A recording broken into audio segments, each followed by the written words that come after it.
Hey Rick, can you hear us okay?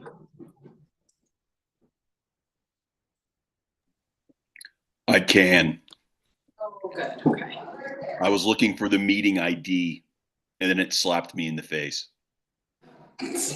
No, no worries at all. Glad it all worked out. Yeah. Uh, Let us know, I'm gonna go back on mute, Yeah. but let us know if you need anything. Okay.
Hi, everybody.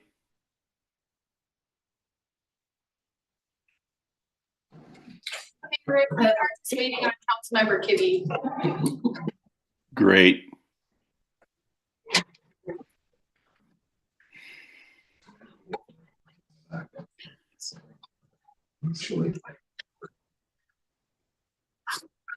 That's not true. Rick, Tom's talking about you. Whoa, what? I have a big nose? It's because you're not. I'll look at it. I just said tonight they can all call you afterwards and say whether they like virtual Rick or live Rick. Oh, good one. Yeah, yeah.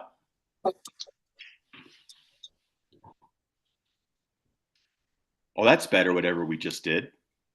I see you. Yeah. It's like you're here. Oh, I hope so. Actual size. Yeah. Even big head and all. Not a tiny Rick. Maybe it was just me, operator.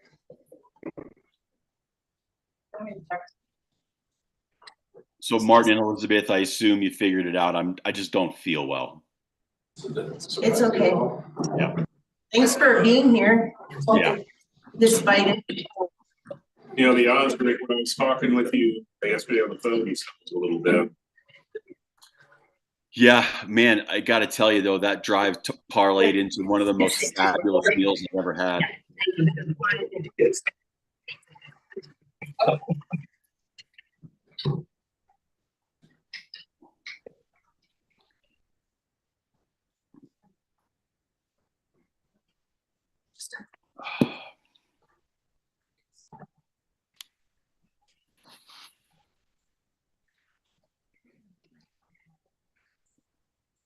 Oh, yeah.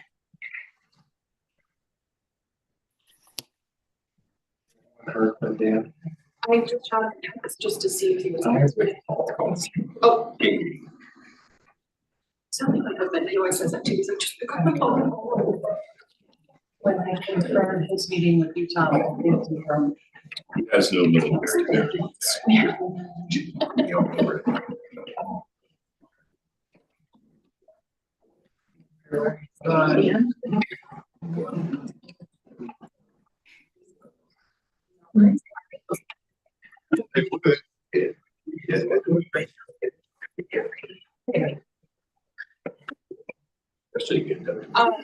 Mr. Mayor, Kibbe is outside, he is just rolling in. Okay. I think there's a little bit of a delay, gang, so we'll just have to keep that in mind. Sure.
Mr. Mayor, when you have on mic and recording, I'm ready for you.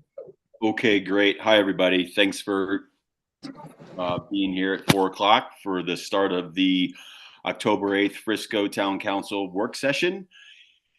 And with that, before we get going, I wanted to say thank you to Diane for working with the state and the county on our requirement to provide space for the workforce center. So thank you for that. It was great. And I'm glad it all worked out for everybody. With that, our first agenda item is going to be proposed Frisco Municipal Election Code amendments. I think we've got Stacy and maybe Thad. Thank you, Mr. Mayor. Stacy Null, Town Clerk for the record. So today I appear before you to discuss municipal election code and statute. Just want to do a plug. It's that time of year. Everybody needs to make sure that they get registered to vote at GoVote.colorado.gov. And if you think you're registered, go check yourself anyway. Make sure everything is correct so that you get your ballot from the county. An important distinction between the county-run elections, those are run under Title I of CRS. The elections that we run at the municipal level are actually governed under a different title. It's Title 31, and it's called the Municipal Election Code of 1965. And we also have, of course, as a home rule municipality, our own charter and code that also addresses some items regarding our elections here specifically in Frisco. And so in Frisco, I am your designated election officer. I, prepare everything, get everything ready, mail the ballots to our community, to our voters, and, keep you all updated on what's going on. There's actually 3 of you present out of the 3 candidates that we had in this most recent election cycle that just most recently went through this process, whether you're a returning council member, brand new, or someone who went from council member to mayoral position.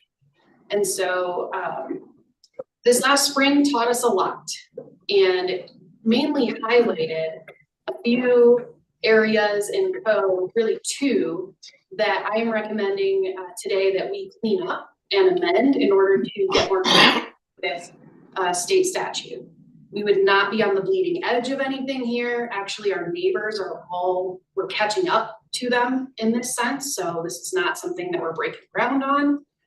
But the summary and background of your staff report that was included in your packet is just a couple of sentences, and I want to read it because it does, I think, the best job of summing up why we're here.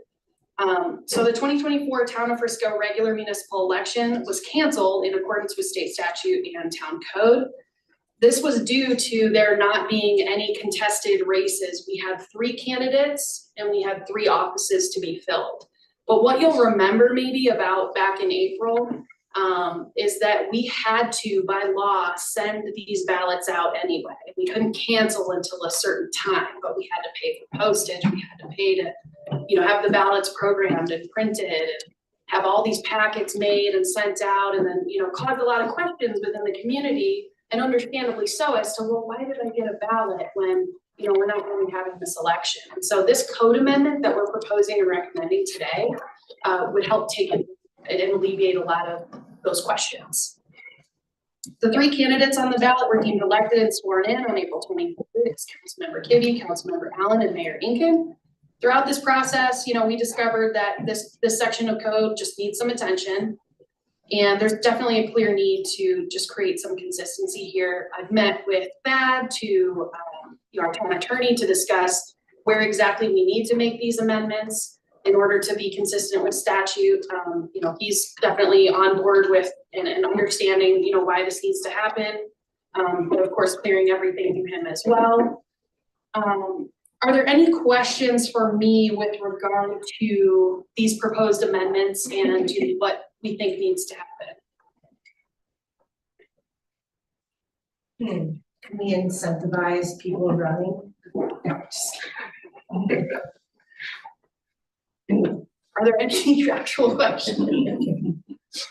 There's also in your packet a draft ordinance that I worked on with that, but definitely that gets most of the credit here for getting that together. There's just those 2 parts of code that we'd like to put before you for first and second reading at your next meetings. But any questions, concerns? All right. Mayor, Mr. Mayor, anything from online? Right, no, I think your summary, your recommendations cleared up pretty well. Thanks. Okay. Well, thank you very much. That takes care of it for me. I believe next you have Mr. Gorham. James coming up. Gotcha. Yep. Thanks, Stacy and Thad. With that, gang, we'll go to agenda item number 2, the 8th Avenue and Pickens Street housing project update. And Mr. Gorham, good evening or afternoon.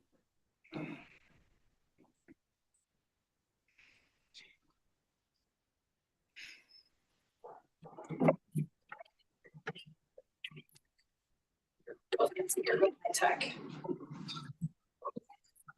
Oh.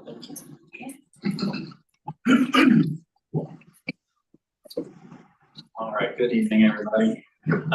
So we wanted to bring forth an RFP that we had done back in summer for our lot that we have at 8th and Picken. We'll kind of ask some questions. We want feedback, what your thoughts are.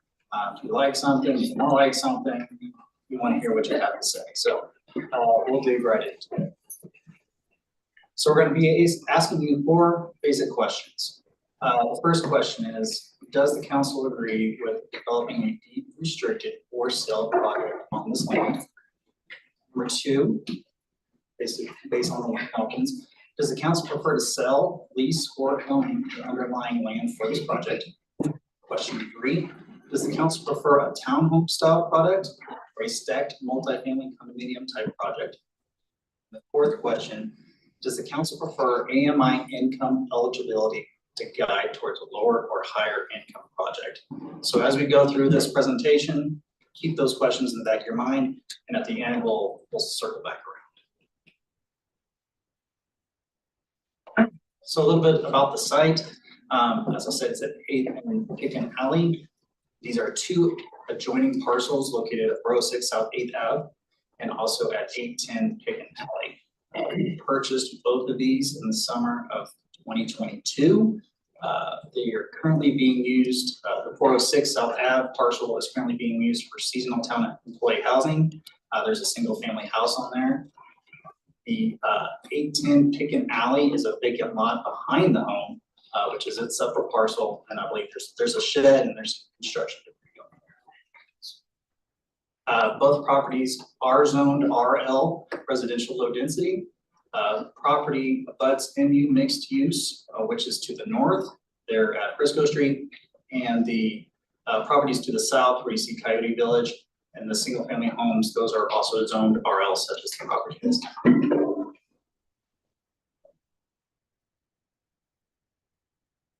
So like I said, back in July, we released an RFP for 30 days to kind of guide us and kind of give us a vision of what this property can be. We tried to leave it open-ended. We didn't want to put too many restrictions on what we were looking for because, to be honest, we didn't know quite what we wanted yet. As you know, we're working through the housing plan, so we knew that was coming, and we wanted to be flexible with the housing plan as it was getting finished. Like I said, we had it for 30 days. We did receive 5 proposals. The first one was from Dutch Mountain Company. The second was from the Summit Homes team. We received one from Brickwell, which is the company that is working on Granite Park. We received one from Alan Barrera, and the last one was from Tributary Development.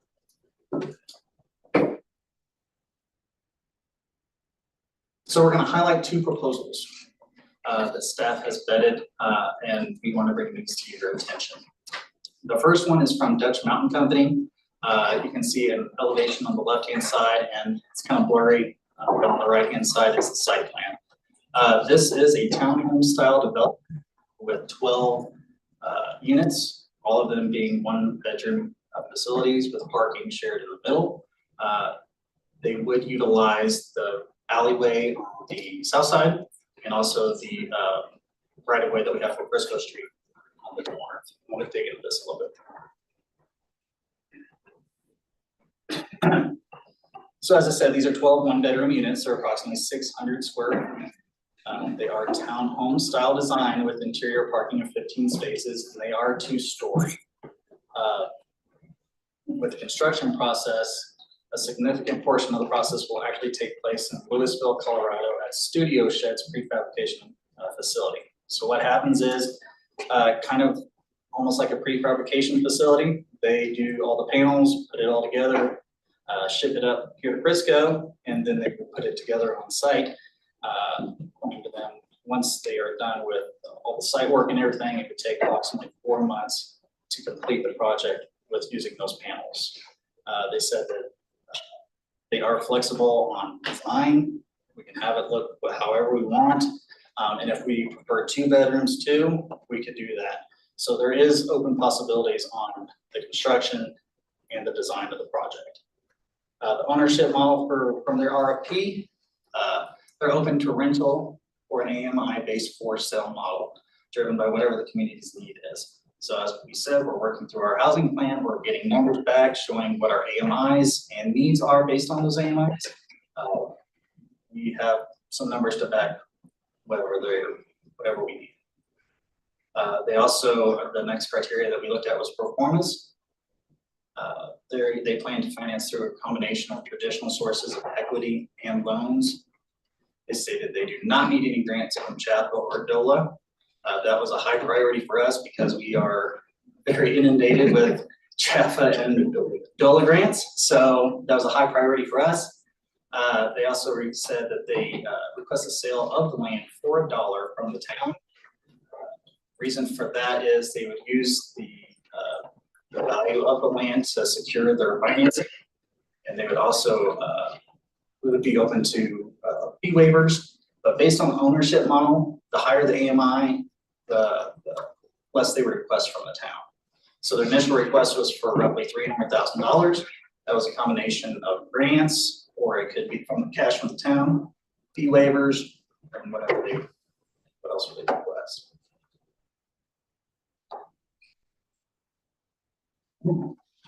The second proposal that we're bringing forth to you is the Summit Homes team. Completely different design, completely different style of home. We're looking at a 3-story condominium project that's on the north side of the property. There are a mix of 2 bedrooms and 1 bedrooms. And most of the parking is either surface parking, as you can see on the site plan, or there's tuck parking underneath the units. The 1 bedrooms would be on the lower levels. The 2 bedrooms would be the 2nd story and the 3rd story.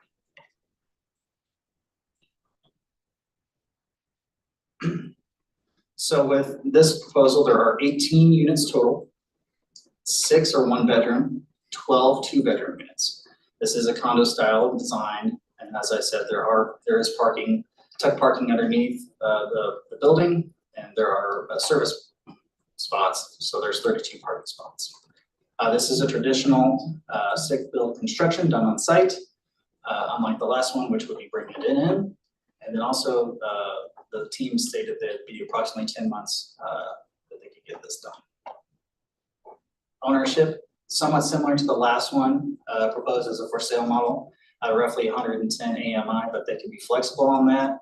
I know in your packet, there was a performance at 90%. We reached out to the team and they said that they had looked at the previous AMI chart, which was released at the beginning of the year. So we just corrected that real quick. So if it says 90% on the performance in your packet, it's actually 110. So we're still in that ballpark. With the pro forma, similar to the last one, plans to finance through a combination of traditional sources of equity and loans. Stated they don't need any requests from CHAPA or DOLA. And then also, same thing, request a sale of the land for $1 and possible fee waivers based on the ownership model and AMI. There is a lot of flexibility with them on whatever we prefer, same as the last one. If we want higher AMIs, costs go down, things can shift. Hey James, what was the completion time for Doug Farm again? So they stated that they could have everything built in 4 months. That does not include site work. They would And have for Summit, it's 10 months complete. correct.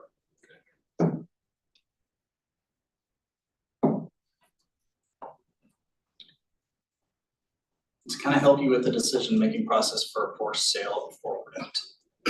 So this is kind of what we have in the pipeline going on right now. So we have Granite Park, which is going to be finished this year. We have 11 units total that are for the town, that will power out for the community. Those are based at 80% AMI. Like I said, that'll be completed at the end of this year. 80 West Main, which is down over here across the street from the post office. They have 4 units because they use bonus density. Those will be in the 100 to 120% AMI range. As you guys know, we have talked extensively on 602 Galena and 101 West Main. Those are rental facilities that we will have. 602 Galena is up to 120% AMI. 101 West Main has filed for their LIHTC, and that'll be in the 40 to 80% range. And finally, Base Camp by Whole Foods, there will be 8 units that will be ownership model at 100 to 120% annually. So everything that we have that's moving forward right now, out of the 129 units, 117 are rentals, 12 are ownership. So we ask that you keep that in mind. And then we're back to our questions. Hey, James, Yes, sir. I'm looking at the Summit Homes information. And on the business plan pro forma, it's got town purchase of 9 units for 3.5 million. What's that referencing? So whenever we release the RFP, we put in there that the town would possibly like to purchase units. So originally we, like I said, we didn't know exactly what the unit count would be. So in the RFP, we put that we would like around 50% of the units designated to the town that the town could purchase. So it could be 9, could be less, could be more. It's whatever we would have to decide at that time. So let me follow that up with, when I look at the first proposal, there was an ask of 300,000, which we could take care of in various ways. What is the, maybe I'm missing it, it's probably right in front of me, but what am I missing on the Summit Homes ask, other than the land? On the Summit Homes or the Dutch Mall? Summit Homes. Okay. So at Summit Homes, all they requested was $1 for the land. And then depending on the model that we use for selling the units, there would need to be some fee waivers such as tap fees or planning fees such as that.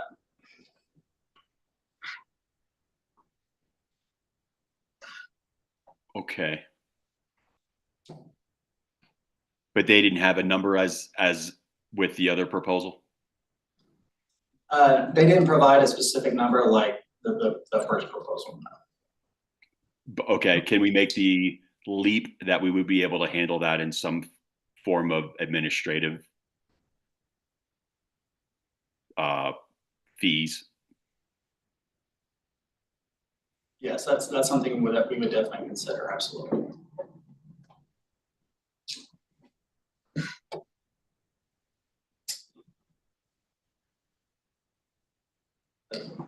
I guess I'm wondering if we have any more, I'm curious to see more of what the Dutch Mountain Homes are going to actually look like. Do we have any info? So I asked them for an additional elevation at that time was quick to this meeting, and so they mentioned in their email that they can customize it to however we want. So if you like modern style, cabin style, whatever, that's what they.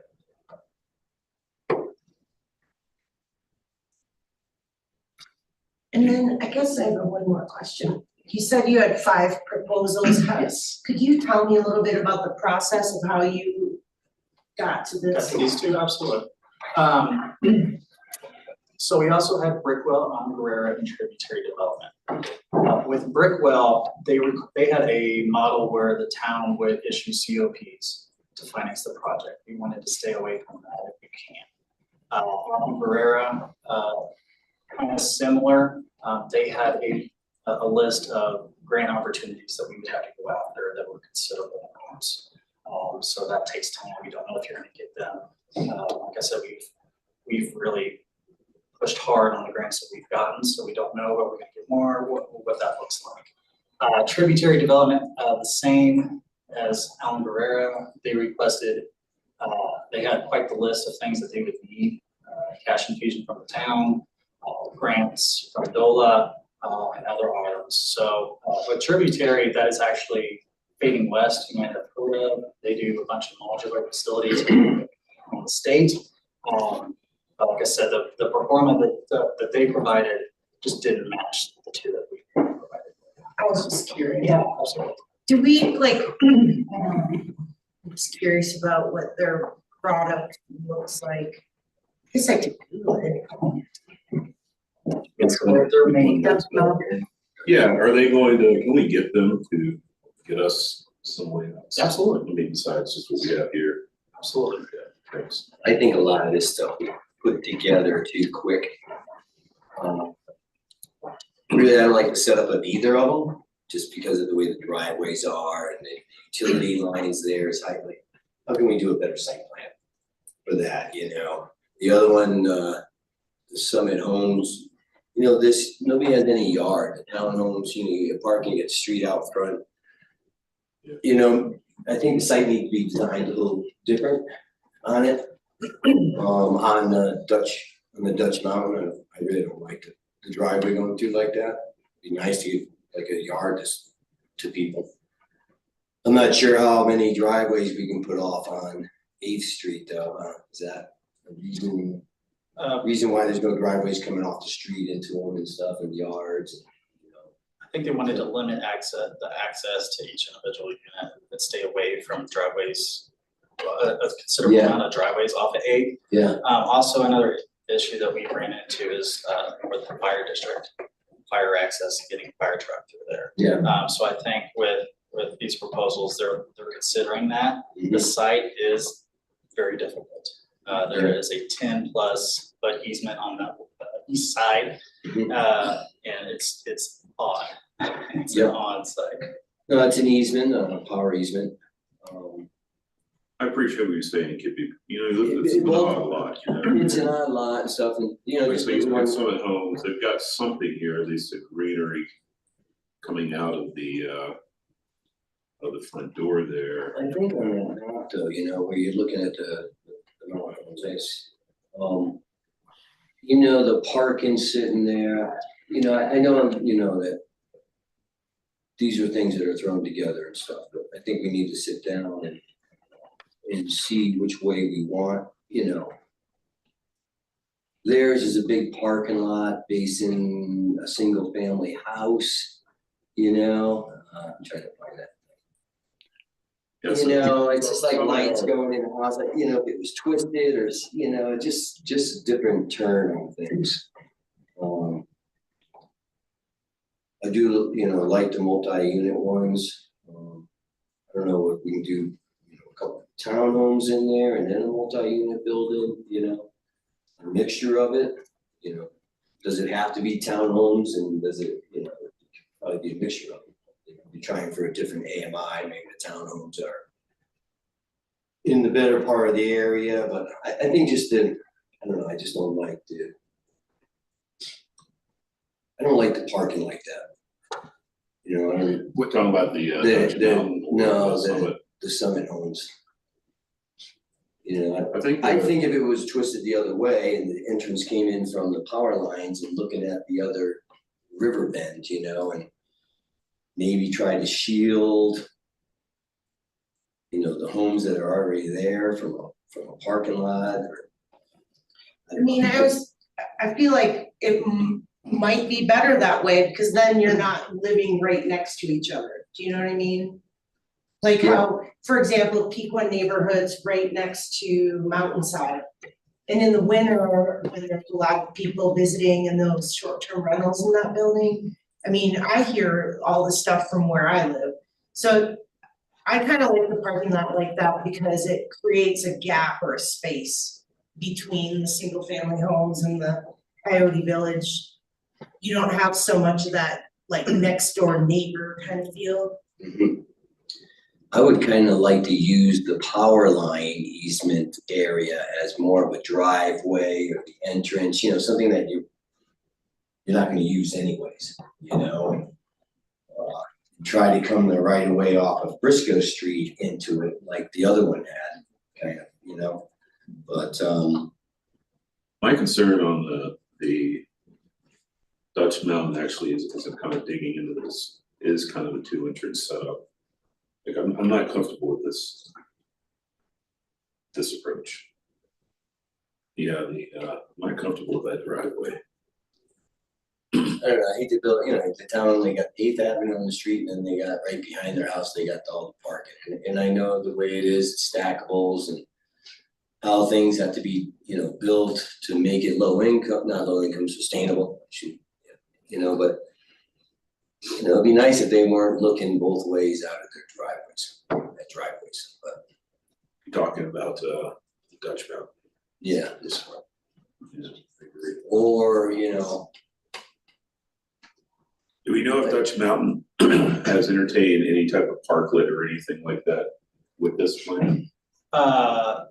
They haven't specifically mentioned that, but both of these companies have mentioned that they are flexible on their design. Do you guys care, I guess Dan and Martin, is the number of units a factor for you guys, like 18 versus 12? Or if we said we wanted a park and we had to sacrifice units, is that a choice you guys wanna make? I'm just trying to get a feel. Yeah, it's a good idea, Liz, good question, Liz. I think to me, I come from what's going to be the best, you know, standard of living for the people that are gonna be there. Okay, And then mix that with also, you know, obviously the more we can get, as long as the quality is the same. And, you know, and it can work in a way that enhances the standard of living there. Then I prefer more than less, but I'm not tied to a number personally. But I do think that, you know, when we look at deed restricted units, if that's what we're talking about here, I think we're building them for people who are gonna be members of our community, start businesses. I want them to feel like it's a home, not, you know, not something less. So I think like parklets and stuff like that and vegetation and space matters. So I would be willing to go to a lower number of units okay. to enhance that. What if the lower number of units with the parklet made the project cost more? Yeah. it's- Where I do mean, you but land for that? yeah. Right, because we have to look at what the cost of these units is. I don't know. you know, I'm not really stuck on how many units we get. I would really like to see something that fits in, you know, kind of fits in with the neighborhood, you know? Not just shoving something down people's throats that are living next to it. You know, so, you know, if we're just jamming as many units as we're gonna, I don't know, you know, I know people who live around this area, and I just want something that they're fine with too, you know? That they're gonna be, you know, happy living next to it too, and not us shoving something down somebody's throat to say, hey, we want this, you know, and sorry, you live next to it. Right. So, you know, the one, and you know, I hate dragging the process on and you know, and going really fast, but I don't know if it's an input from neighbors that are gonna be around there, and we get some input on that, some public input. You know, I don't feel comfortable with telling people we're gonna do this, you know? Like, I think we need some input from the neighbors. Do you have any? I'd rather come in from Larry Feldman in the Riverbend area, you know, and do that and try to maybe, you know, the Coyote Village, Huggins House, that, you know, how can we try to limit the impact on them, Absolutely. you know? Yeah. They've been there first. Where does it make sense? You know, you got that, all that open space that's on the power line, which is just no man's land, you know, the power line company owns it. I do like you know, the way the Summit Homes, you know, has that for like maybe their backyard and stuff, you know, on some of that, but how can we? Gotcha. And I think for staff, so we can move forward in the process, these questions that we have on the board will kind of help us kind of narrow down the scope as well. So like the first one, do you prefer a deed restricted for sale versus a rental? Is there a preference between these being for sale or doing rentals, or if you don't care? I think for sale. I'd say for sale. For sale. Yep. Yes, sir. No, I think for sale, and this was one thing, James, I wanted to put to the group is the Dutch product looks like, to me, that would more replicate a Coyote Village style development, whereas the Summit Homes would more replicate a mountainside style. And that's how I'm looking at these and which one does fit in with Riverbend. And I don't know, Dan, that we can take individual community members, as much as we value their input, like all the other projects in town, everyone has an opportunity to come to a either a planning committee meeting and or one of our meetings and voice their opinions. So the language of shoving something in someone's face sounds a bit strong.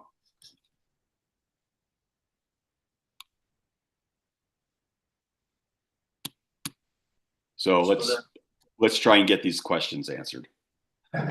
So then the next question staff is gonna have, is there a preference between selling, leasing, or owning the land for this project? Others we have done lease agreements for the ground. It's as the proposals requested, they requested them to be sold for $1. Is there a preference on the land itself? So far, if you look at what we've done in the past, Peak One being an example of a for sale project, the land is owned by the project itself. So the HOA owns the land, or the individual landowners do. The rental products that we've done, we still own the underlying land. Now, I don't know if that's a useful guide or not.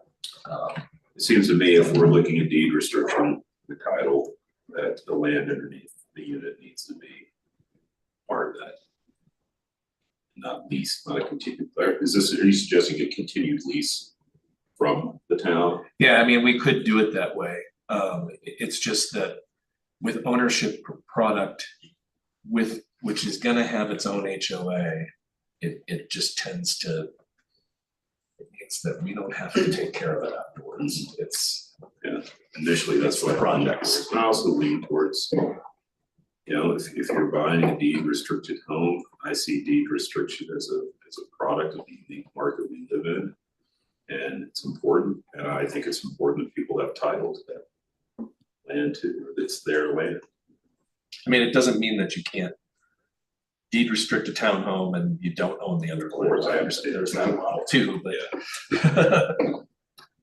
I guess in the long view of Frisco, does it make sense to keep that ownership in a way where, I don't know, 60, 80 years from now, we're not gonna be here, but is it in our best long view interest to keep that land? I don't really know, I'm just throwing out We can questions. sort of keep it if we purchase units.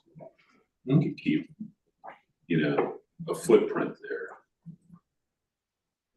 and an interest in the HOA, and an interest in the HOA. which is always fun. So yeah, that is a consideration, like what we said, these, if we went the for sale route, there would be an HOA because there would be common areas. Also, they would be potentially AMI based, so we would have deed restrictions, and that's the next question that we really need to talk about is what's the comfortability of the number on the AMIs? Do you prefer lower AMIs? Do you prefer higher AMIs? A midpoint? Like I said, our housing strategic plan numbers have come out. They are in the range of 100 to 150 for ownership. What's your feeling on the AMIs? I have one question. Yes. For this project, do we have an idea of what the land is actually worth? Just like, where does we sell the land? So. 3 million, I think is what we're done for. So we paid, yeah, so we paid 1.3 for the South East, and we paid 1.6 for the vacant ground behind it. So about 3 point. I guess my thing with the, whatever, I'm going backwards, but the ownership or the leasing idea, I just feel like for as long as I've been doing this, there's always another ask. There's always something, at least one thing that somebody, a developer comes back and they're like, oh, we've gotten this far and now we need this from you, and I guess I'm not comfortable with the land for $1, cause I just anticipate some sort of ask later and whatever, maybe it's personal, it's gonna bug me. Cause we're giving them the land, it's like, And I think something to consider for the land being sold at $1 for both the proposals. The idea for that is they will utilize that for their capital stack so they can get the equity Right. and the construction money for the Sure. project itself. I get that, So if we say, no, we're not gonna sell it to you for $1, we're gonna hold on to it, that's really gonna hurt their program. So gotcha, that's something to consider.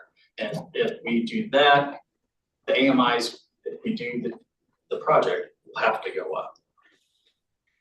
Where was them, 2 bedrooms, 3 bedrooms, but The first proposal was all 1 bedroom. it's all one. The second proposal was a combination of 1 and 2. I believe there was 6 units that were 1 bedroom, and the rest were 2 bedrooms. and I guess should we wait for more, like the housing needs assessment to figure out what we need, rental ownership, that kind of thing? I think we are in the process now, we're at the very end of the assessment. We have the numbers that aren't gonna change, so we can utilize those now. We don't need to wait on the adoption of the so we're ready to go. So James, on the owner versus lease scenario, I'll just weigh in that I'm a proponent of the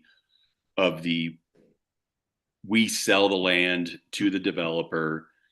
And Elizabeth, to your concern, we have wiggle room in the AMIs if an ask were to come. And both of those entities, I'm sure, know that. And then if we go back to the slide earlier that shows what we have in the pipeline, if we find the need to go up in AMIs, we're actually building product that we are not currently meeting the need of. So I think that's where I land on, I think where I got. How about the rest of the team? James, where are you at with your questions getting answered? I believe we're pretty much there. And then the only other question is, and we kind of talked about this too, is there a preference over the townhome style versus a stack? I would actually answer the other questions to your satisfaction. Yes. Okay. Did we answer them to your satisfaction? There you go. I think they're my satisfaction. We hear that we give staff what they need. This is a tricky one for me. You know, Hard to meet. well, one, it's hard without seeing what Dutch Mountain is proposing, something looks like. And we don't need a recommendation right now. We can go back to both proposals and teams and say, hey, we need information. Can you show us this? Can you show us this? Can you show us this? And definitely come back for another work session. I prefer that, just like a different view of what it could look like. I mean, does it make sense to do less units and make it look better? The costs will go up with the units. I know, but then we can finagle the work with the AMI that way. I just don't know how much that would change. Cause like you guys were saying about the neighborhood and the placement of this project. We have less density. I mean, I know it makes it more expensive, I suppose, but. Maybe with the Summit Mountain, as I'm looking at it too, like you said, with the units facing that way near the power lines, the less they're gonna be like over some other house, Yeah, and that's- hearing it, now that I'm looking at it. And they do have the greenway in the back there with it, for more of a yard or something. So from the standpoint of how this project kind of feels, do you kind of, it's an interesting property because we have stacked condos on one side of it, and we've got Coyote Village and a single family home on the other side. Is there a feel that you, in a way that a little neighborhood like that operates for whoever's owning there, getting towards the, who is it actually gonna own these units at some point? Well, I do like the idea of having options between 1 and 2 bedrooms right off the bat. I like that too. I do as well. So James, can you walk us through what questions you have? I guess how we answered 3 of the questions, and we understand you're waiting on the design question to be answered. Where did you land on the other 3? So as far as I'm concerned, you guys have 8 questions. So type of development, we wanna sell the land. Except for, To the point, we wanna sell the land. Land options, what was that? Oh, yeah, we're selling. The first one is deed restricted for sale or rental. Okay, we already did You that. said for sale. Yep. Land options, we're gonna sell the land. Yep. Project design, the direction that I heard was you prefer a mix of 1 and 2 bedroom. Sounds pretty unanimous on that. And then the AMI consideration, it sounds like what James is referring to, somewhere in that 100 to 150, you're comfortable with. Is that what we're thinking? 100 to 150. I think that's what both developers are suggesting, is what pencils. Yeah, we're at 100 or 110, right? correct. And based on our housing plan right now, for the numbers, we have no need for 150 and above. So 150 and below. So it seems to me though too, if you're looking at a 1 and 2 bedroom style units, they're really not gonna be townhomes. More stackable, it's gonna be It could more. be, but you might, yeah, I don't know how the final design would come out, or how that would go to the planning commission, but, right now, you've got a townhome proposal that has all 1 bedrooms, and there's 12 of them. There might be 1 or 2 less units, if you add in 2 bedrooms. I don't know the answer to that yet, but we'd have to work with whoever we pick to do it that way. So a mountain home is all 1 bedroom townhomes. 12 are No, So that's not, Dutch copy. Yes. Is all all 1 bedroom townhomes. like a, a 2-story garage underneath and. so they are 2-story, there's no garages, everything's surface parking. Is that bedroom a loft? In those 1 bedrooms? No, they're not long, Okay, I couldn't tell. because they have a patio underneath this, Oh, I didn't see. or a deck, yeah. And like I said, previously, as discussed with Dutch Mountain, they are flexible on their design, so if they need to do 2 bedrooms, they can do 2 bedrooms. I don't know if that'll increase the site use, or if that takes away, we don't know yet. And we need to understand from them, obviously there's efficiencies in their panelized construction. Well, I don't know if it's obvious. It sounds like there's probably efficiencies. It's all the same thing, right? But You said this was zone RL? Correct. So the developer will have to come in and do a PUD and meet all the guidelines and everything. We talked with them about that.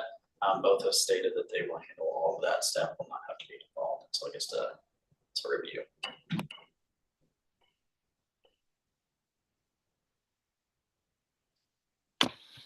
and some of these other comments about design are helpful too. I mean, because I think we could drive some of those things that those were preferred, and I'm sure the planning commission will be have some opinions on this as well when it gets to them.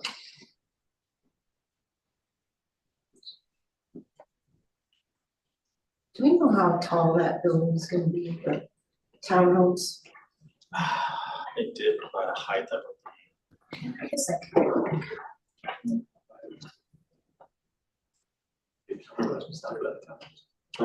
35. For the comments. How did you know? Are you one of them? Summit Homes. Oh. Whole crew all live in Frisco. I thought you were in the neighborhood. Do you have what you need? So. Alright.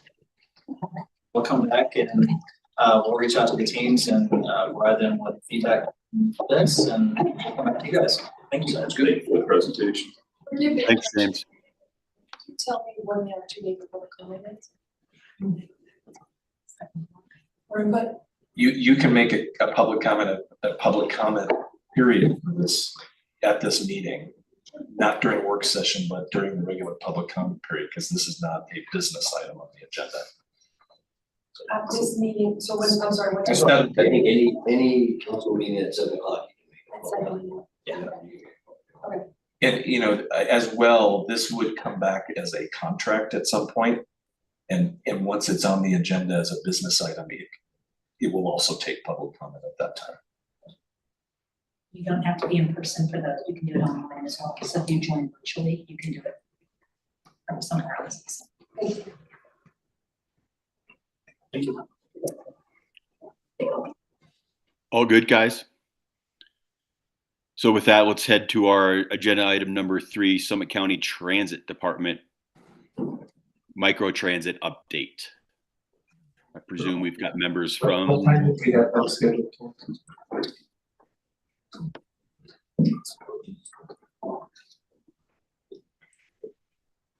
I think they were at 5.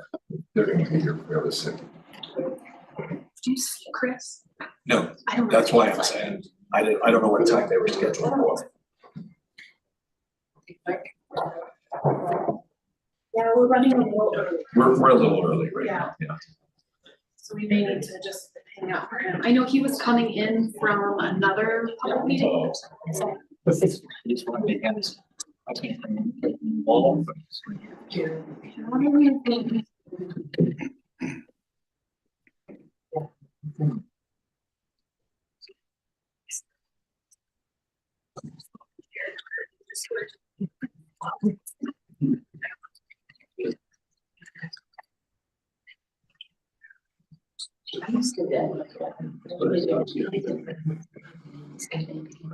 Oh, yeah. Thank you.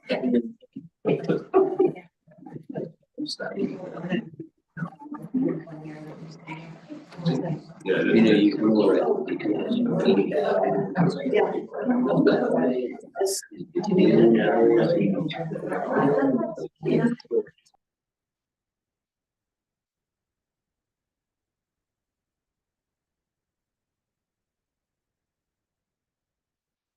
So are we good just taking a break until the county gets there? Is that where we're at?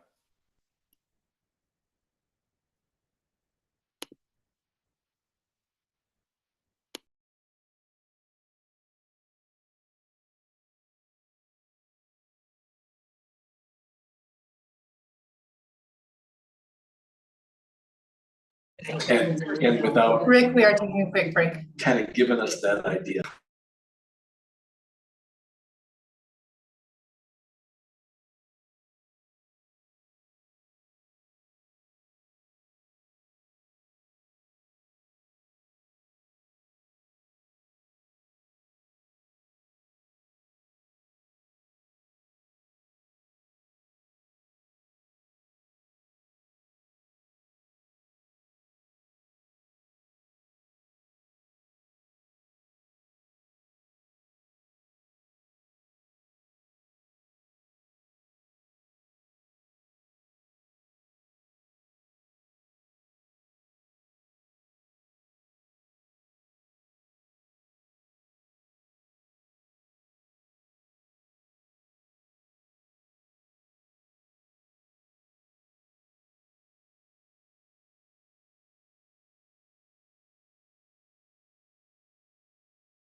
Friday night homecoming football game at Summit High. They got killed. No. Oh. Yeah. You were there. We said you were there, but thank you. Yeah. I went to that one too. Independence Day. No, they had one on Thursday here. But the homecoming game was. It was, but it was. And Sean.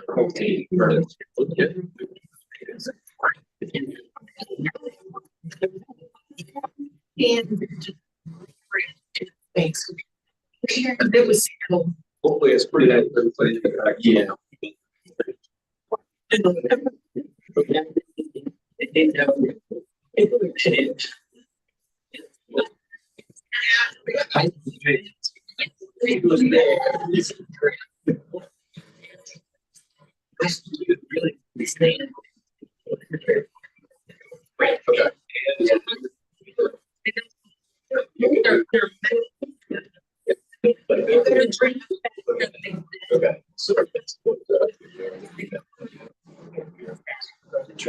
Are you?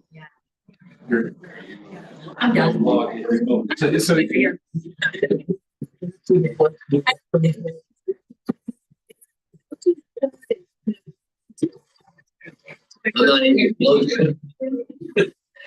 The Leslie, we were both like wandering through the high school. Like, Yeah.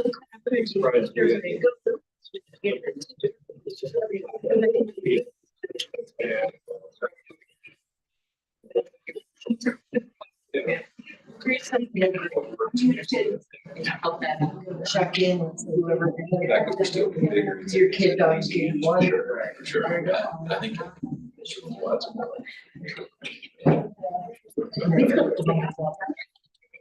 Yeah.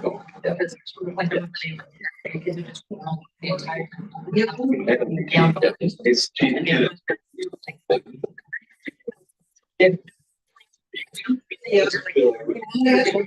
Stands watching the game, when your friend didn't know. Report the stands, pretty quiet. You can add it. Yeah. How you doing? Thanks for having me. It was touch and go today. Guys, whoever is ill, I hope they're. Well, our mayor was on. He's just protecting us. It's not you, it's me. So are we waiting, Stacy? Are we waiting for the regular to just go? No, you can, let's go. It's not up to me. It's brilliant. Me, Everyone's here? everybody's here. That's great. So we're not getting as long as he's ready. And Chris, if you don't mind, I'll just give a short intro. One of the things that I heard a lot when I first came in as manager was, when are we gonna bring back the Frisco Flyer? And there was a lot of, it's been a long time. It's been over probably 15, the Frisco Flyer actually existed in Frisco. So people have long memories of something that went away at some point. And there's probably even some staff that got a nervous tick whenever someone would mention the Frisco Flyer, which was a circulator system that existed at some time. Microtransit is something that you'll probably hear me, at least you'll watch me smile about every once in a while. Got some experience with it in past lives. And it's exciting to see the Summit Stage bring something new forward to fill one of the biggest comments and one of the biggest problems with fixed route transit is getting people from neighborhoods to those fixed routes. So Chris has the solution. So you guys introduce yourselves. Solvers, here to solve all your problems tonight. My name is Chris Lubers. I'm Transit Director for Summit Stage, Summit County. I have with me a contractor VIA recently selected, and Sebastian Loria here is here to represent the contractor who will provide microtransit. So let me give you a really quick history of how we got here, including help from Tom Fisher, and then I'm gonna turn it over to our contractor who can answer much more specifically any questions you have about how something like this would work. So in 2021, Summit County completed a transit equity and access study, which identified transit-dependent neighborhoods and the need to address first, last mile deficiencies. 2022, commissioners, county management, and leaders from local jurisdictions visited Park City area, Utah, to view an existing microtransit installation. This spurred a microtransit feasibility study. 2023, after a completed study, which stated that microtransit, of course, was feasible, staff was directed to procure a contractor and implement microtransit in Summit County, Colorado. 2024, after a competitive procurement conducted by a committee of local leaders, including Tom here, a contractor was selected, and that's a company called VIA, V-I-A. Now, after contract negotiations, a contract is partially executed.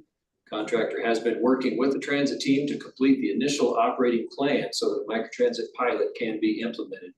Progress to date suggests that a pilot could begin as soon as fall, winter 2024. With that, I'll turn it over to Sebastian. Excellent. Thank you, Chris. Thank you, town council members, leadership, for having us here tonight. Really excited to speak to you more about the service. My name is Sebastian Loria, and I'm the Colorado Partnerships Lead for VIA Transportation. I live right down the road in Denver, so it's always a pleasure to hop up here and be with you all. We just want to spend a few minutes with you tonight speaking about a little bit how we got here to this point, what microtransit is, who VIA is as a company, how the pilot will work for the residents of Frisco, and then a few more details on the pilot parameters. So with that, we can go ahead and jump in here. And just a brief recap here of what brought us here today and how we arrived at the point of launching the pilot. So of course, the Summit County team came out and visited High Valley Transit, which VIA also has the privilege of operating all the fixed route, paratransit, and microtransit services there as well. The transit consulting study conducted by Ferris and Pierce came forward with about 5 zones recommended for a potential microtransit service, so that would help solve some of the first and last mile challenges that the county is facing across the townships.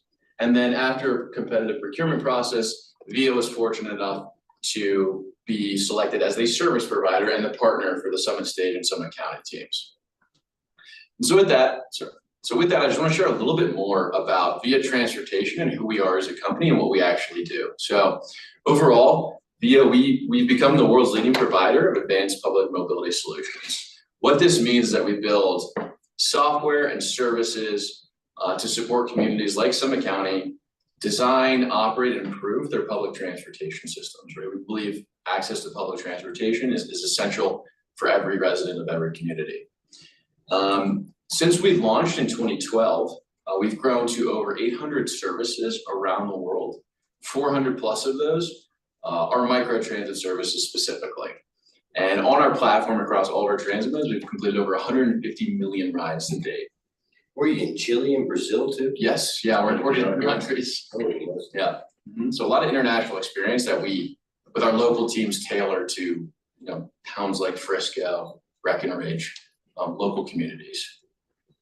And so of those 400 services that we have, 100 plus of those are what we call turnkey, or are also operated in addition to the software by VIA Transportation. So this includes High Valley Transit. So we are by far the largest and most innovative microtransit service provider in the world. And really all this rests on some of our best-in-class software, really rigorous operational standards, and innovative approaches to bringing microtransit to various communities. Because of that, we've had the great fortune of being partners over many years with agencies like King County Metro, Miami-Dade County, High Valley Transit, like I mentioned, that are very forward-thinking in bringing these first mile, last mile solutions. So we're really excited to bring that expertise. And myself, I've helped launch and operate over 15 of these services at this point, bring our expertise to Frisco and Summit County. So with that brief overview of our company, I also find sometimes it's helpful to go back to basics and just define microtransit so we're all on the same page. So microtransit, sometimes called on-demand transit, referred to as both, is transportation technology, typically accessed through a smartphone, that captures trip requests and groups passengers into shared rides, a very important aspect, in real time. Great. So what this actually looks like is pretty straightforward. Residents can use their smartphone, or if they don't have access to a smartphone, they can place a call to hail that shared ride that might grab them from a neighborhood and connect them to a fixed route or a wider part of their community. And so what microtransit does when it's deployed effectively and properly is it really helps make entire transit systems overall more efficient, right? So areas that were previously not served by fixed routes, maybe deeper in those neighborhoods or hard to reach hills, are suddenly accessible by microtransit because everywhere in the community has become what we call a virtual bus stop. You can be picked up and dropped off pretty much anywhere, right? Typically with the goal of connecting to fixed route. So let's say someone, for example, is deep in one of the neighborhoods and they previously couldn't access St. Anthony's via a fixed route system. Microtransit would be able to accomplish that for the residents of Frisco. So it's just on demand, there's no fixed route and stuff, huh? So it works in connection with fixed route, but these are on-demand rides. Yeah, the last mile, you're saying. Yeah, the last mile that will take you to a fixed route bus, or if there's no fixed route bus that effectively completes that trip, microtransit could take you from end to end. But it's really, The microtransit would not have a route around town of Frisco. it's not a route. Yeah, Exactly. Think of it as a Yeah, yeah. service area. Yeah. And everywhere is a pickup spot, basically. Cause I was like, the flyer had certain areas that Sure. picked people up, so I was just kind of wondering what. And these Yeah. vehicles are owned by the stage, staffed by the stage, or? No, this would be what we call turnkey, meaning they do everything. They provide capital vehicles when they purchase, lease, it's completely up to them. We do control vehicle types, however. We So do it's want- individuals who purchase a vehicle, kind of like an Uber service? No, not at all. The Who's company, driving the vehicle? Our drivers are, our train drivers. Is there a fee for the service or is it's free like the stage? we're proposing that it's free, that's it's an ongoing conversation, but we'd certainly like to start with free service.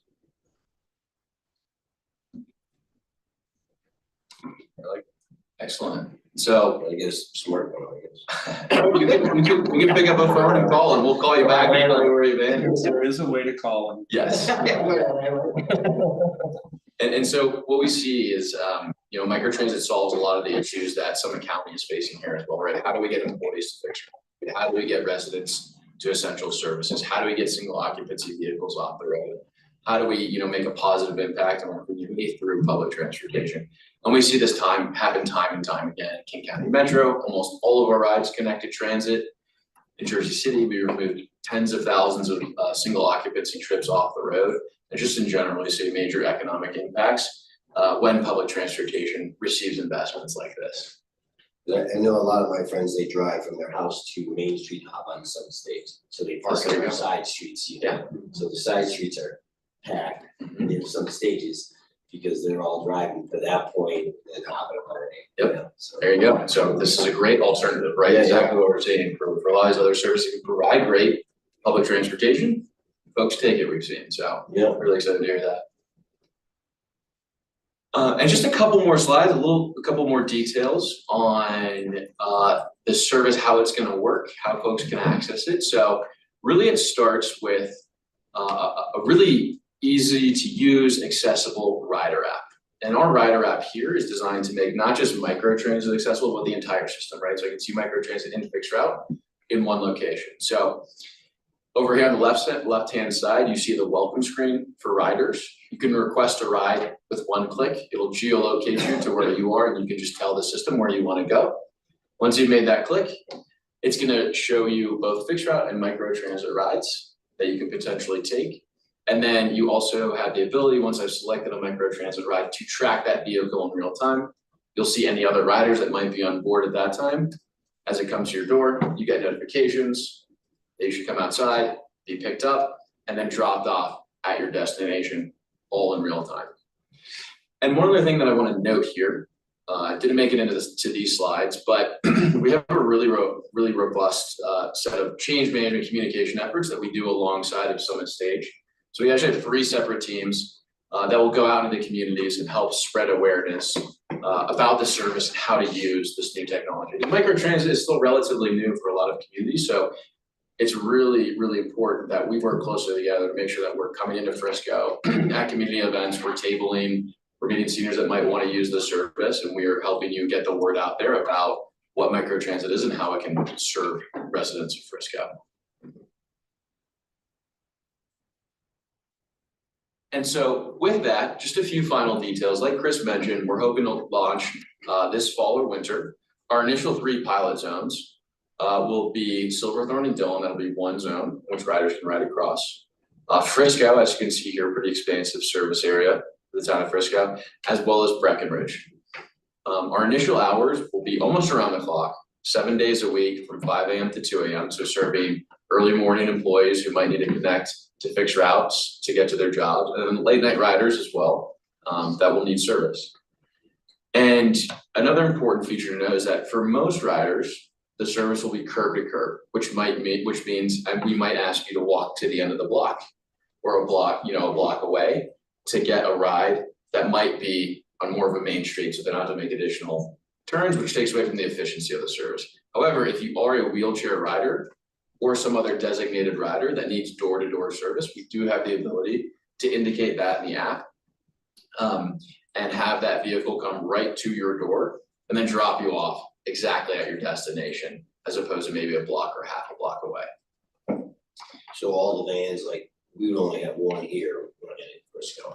No, not necessarily. So we deploy the correct amount of vans based on the ridership demand. Yeah. So we're projecting initially that Frisco would have about 3, anywhere from 2 to 4, depending on demand. So we don't just put all those vehicles out there all the time. So let's say 2 vehicles are sufficient in the morning, but during the afternoon rush, we need 4 vehicles to service those.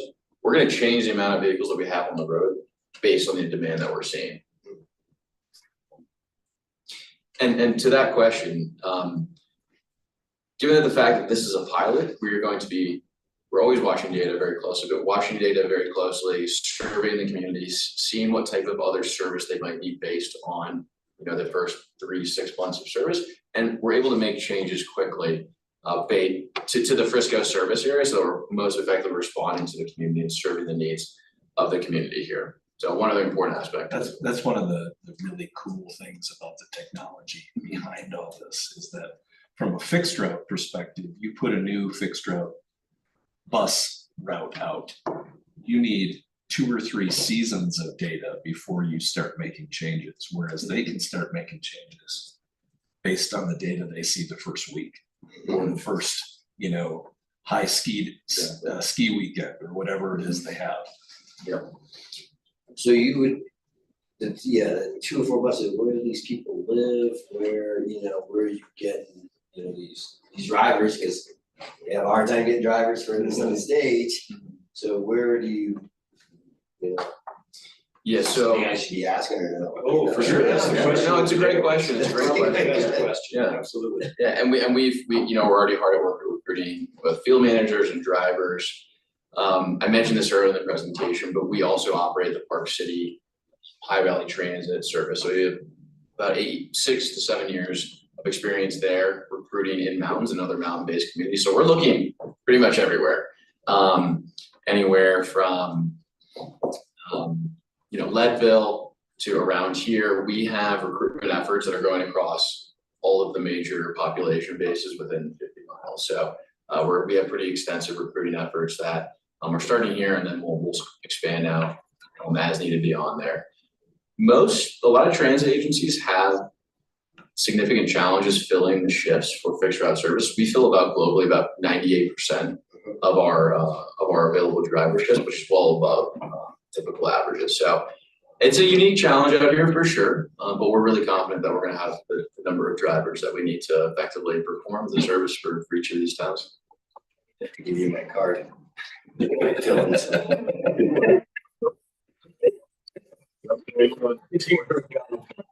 Absolutely. My wife told me I need to get one. You don't wanna drive it. You drive it. You can refuse a.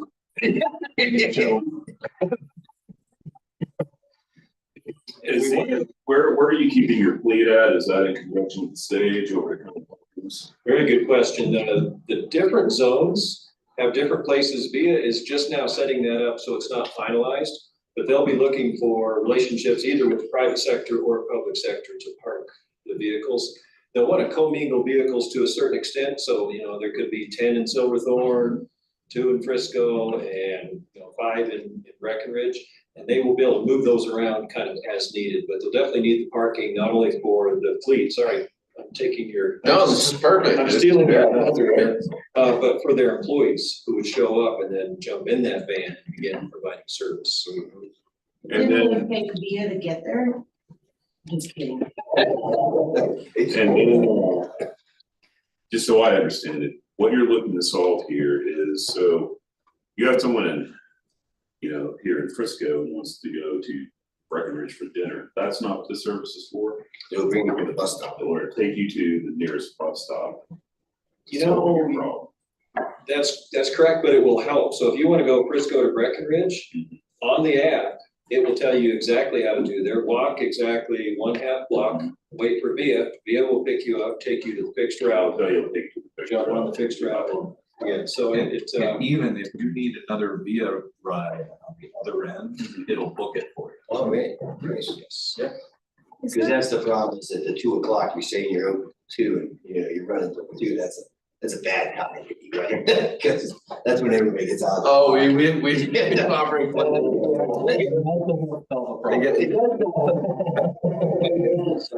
A lot of people come around, you know, and one thing, stages stop at 1:30, you know, or 1, I don't know what they do now, but, you know, right to there, so you're 2. Mm-hmm. Right, we post them in that gap. Yeah, so. And I'm sure all those complications be worked out in the pilot. absolutely. Right.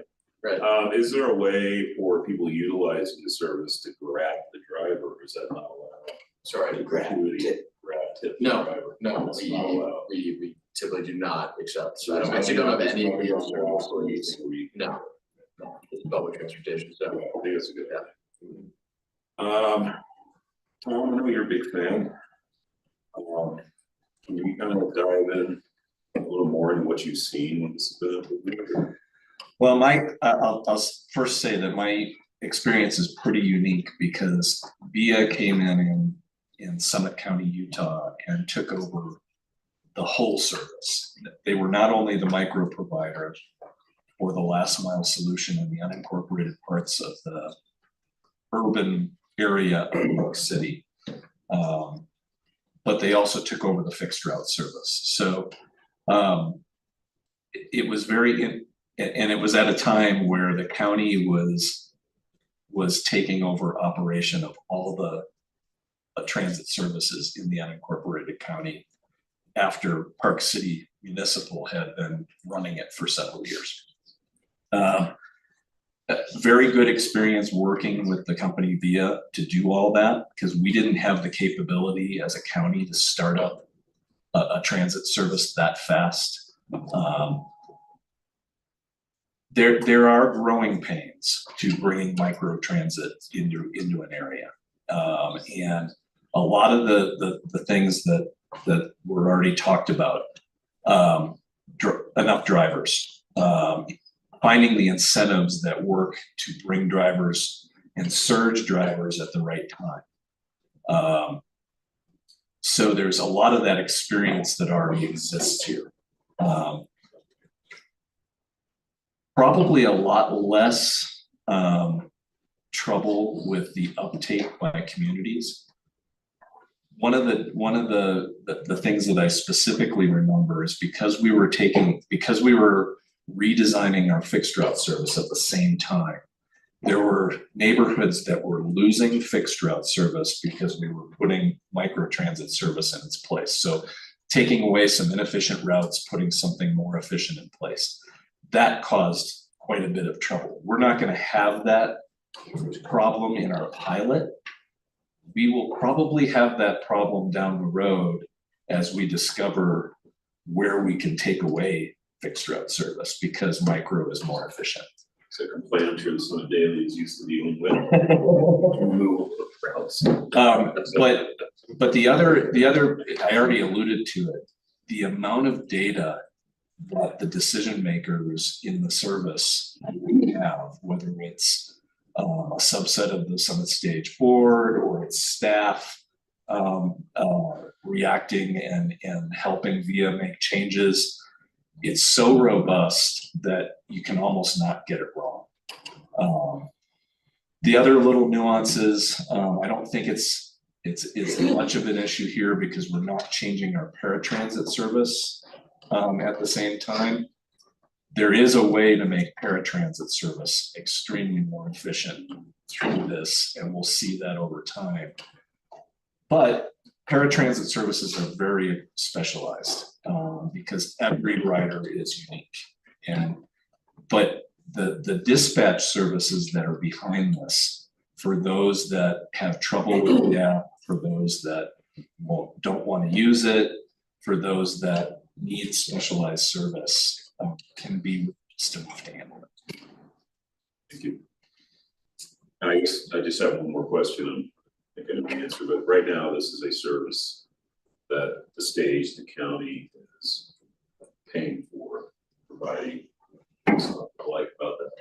Yes, well, you are paying for it per se through sales tax.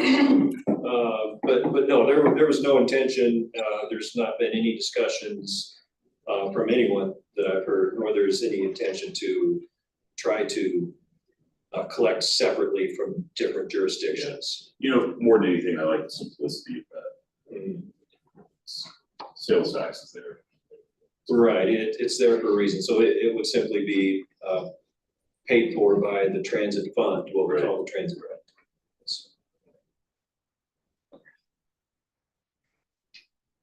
Like it. Excellent. Yeah. I have some questions. Like, for example, the Breckenridge boundary, how far does that go? It's like, Looks like all the way to, Is that- Bill, huh? does it go to, no, I'm looking on the Blue River side. Yes, and it's still a work in progress. Through several meetings with VIA, we have begun to define that boundary. Keep in mind that boundary could change. We are trying to include neighborhoods that could use the service the most, as well as work with Breckenridge to make sure that that service is connecting with and not duplicating their fixed route. So Breckenridge is very complex. Yeah. So, and we're still working on it. Because they have both Summit Stage and Free Ride running. Correct. I think like my mind goes to where the employees live. So I don't know, is this going to Summit Cove, for example? Can you, because that's, you know, the staff for our county lives in Summit Cove, Blue River, Kremling, Fairplay, Leadville, Alma. I like this idea, and there's no, it doesn't hurt anything to have this service, you know? But I feel like it's, I don't know, Copper Mountain, I don't know. I mean, it's great for visitors, I think. Or if you live in Frisco and work in Brack or vice versa, I think that could help.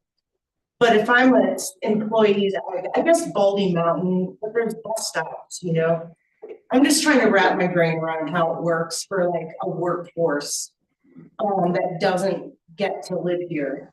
Well, keep in mind, this came from the Transit Equity and Access Study, which focused on workforce, on transit-dependent populations, transit-dependent neighborhoods, underserved neighborhoods.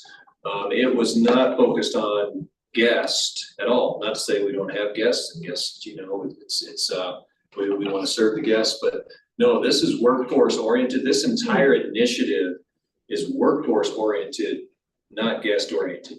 For that reason, you'll see it operate focused on these high density, transit dependent workforce neighborhoods. Specifically though, a question you had about Summit Cove. Summit Cove is a little bit different animal. It very soon, once we can build a new bus stop, will be served at their front door. reason I say their front door is Swan Meadow Village. I think of it as Swan Meadow Village, not Summit Cove proper. They'll have very frequent fixed route buses right at their front door. And then I think kind of a phase 2 would be to serve Summit Cove in its entirety.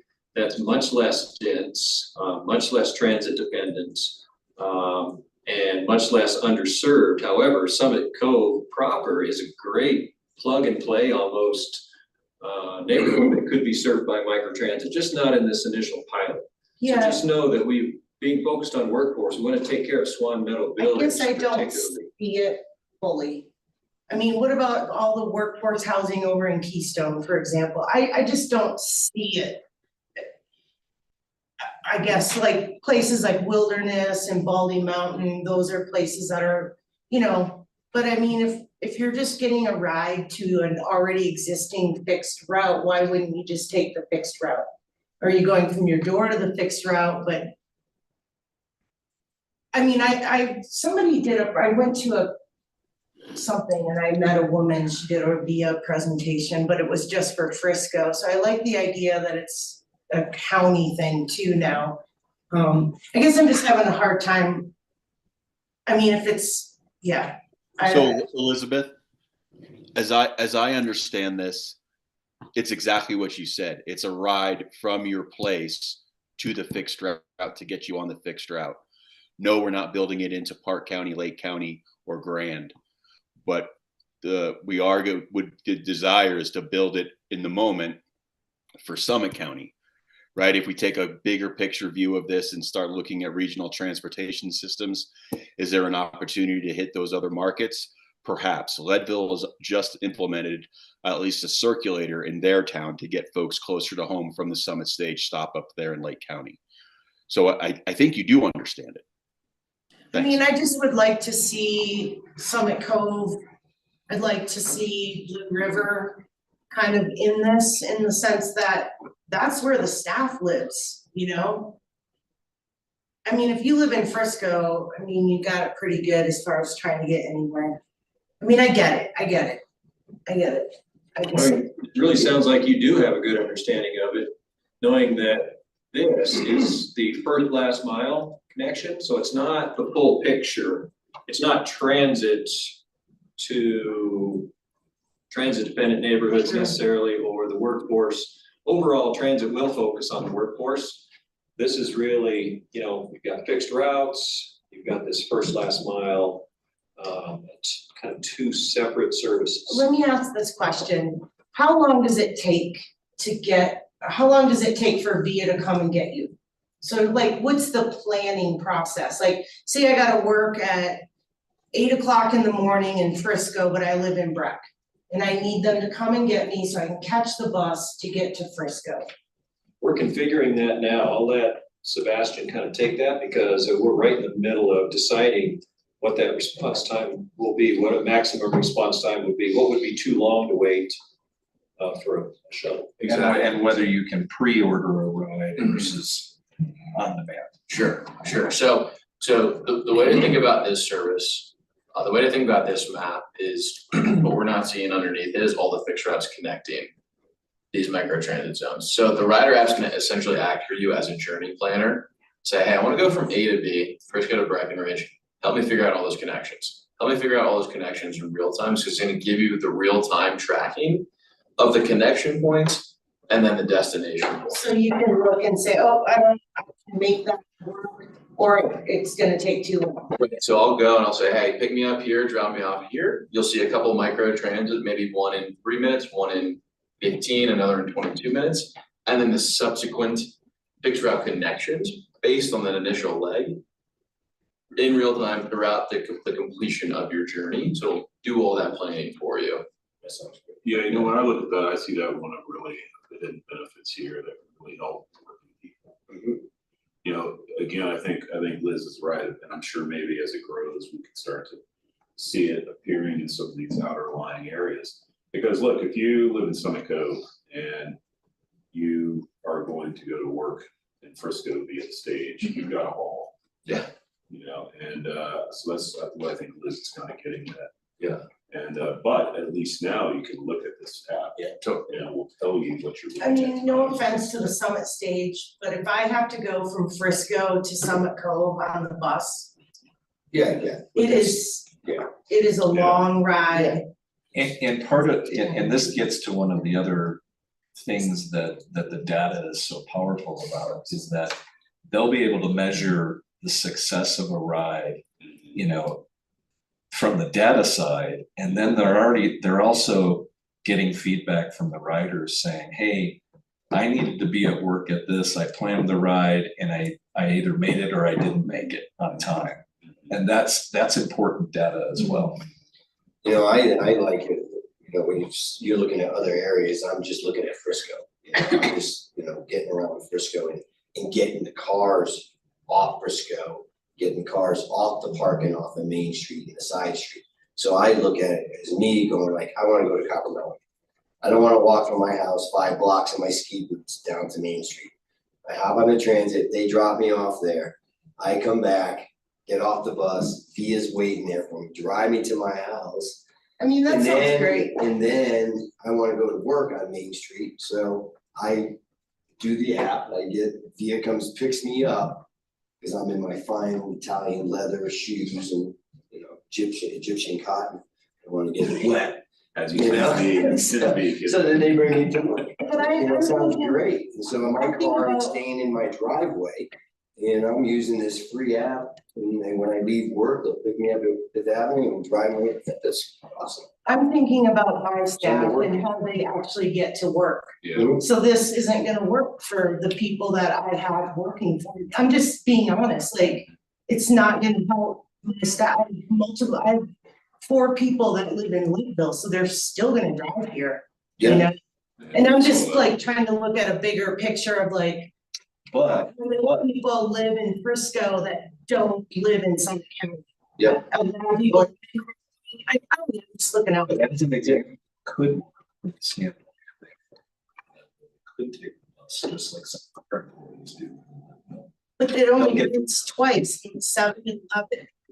So if you have a day to like sit around and wait for your shift, Different improvement that has to be made, but they'll get dropped at the transit center. They can take microtransit to their workplace. that's good.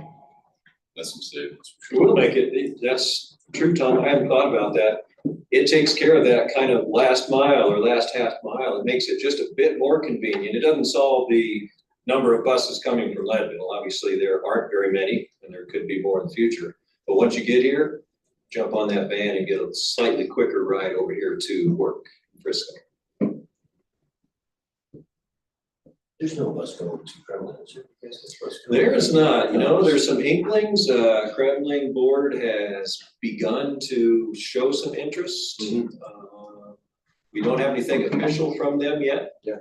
Which we would need to start begin contemplating transit, so. Yes, what's your measuring stick for, yes, this works really well for this community, or, I mean, is there some point, like say this gets implemented, are you going to, I guess, what if it doesn't work? Then what happens? That's perfect, you know, the commissioners had a similar question.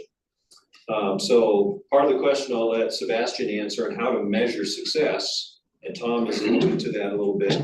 How well are people using it? Are people not using it? If they're not using it, can we make it go away? Absolutely, so I'll take the second part of that question. What happens if it's not working, we don't like it, it's not working the way we expected? Can we dial back service in a certain area? We absolutely can. Our contract with this contractor will allow us to dial back service just as easily as we can dial up service. But then how do we know how well it's working, Sebastian? Sure. Thanks, Chris. Yeah, so we are tracking, like Tom was alluded to, hundreds of data points behind the scene, but there are typically a few that we keep an eye on, depending on what the goals of the community we're working with are, right? So as we know here, first mile, last mile for workforce, connecting people to transit. So there's really 3 that we typically take a look at, and there's more that I'm happy to share. Ridership per zone, right? So what's the weekly ridership per zone? Is it growing, right? Is it stagnating? What are the trends there? 1. How long do you measure that to kind of land? We have it down to the hour. We, No, but I yeah. mean, like, do you So- look at Frisco for 6 months? So yeah, typically we'd say, let's take a look at initial 3 to 6 months for a pilot, right, that data there. In conjunction, we will be meeting with Chris every week, or as often as the team wants to, reviewing these types of metrics for each of the zones. So it'll be ridership, percentage connections to transit, and then ETAs typically would be the 3 primary ones that we'd be looking for in each of these zones, and we share those daily with Chris and team. We review them weekly, and then typically, yeah, we'd like to collect anywhere from 3 to 6 months of data to see how each service zone is reacting, to see if there's any changes we need to make. So we watch it really, really closely. So if folks aren't using it, that doesn't necessarily mean we dial it back. That means we look at what's wrong with it, how can it be improved? Sure. Change it, yeah, or communicate it better to the right groups, yeah. I kinda like it better, because when we had the Frisco flyer, just had around it, you had, timing and stuff like that, so to me, it's great to, coming by, and there's no set route, picking people up and stuff. People see it in the community and they go, what's that? And Yeah. they download it app. They'll also get some good feedback on social Okay. media.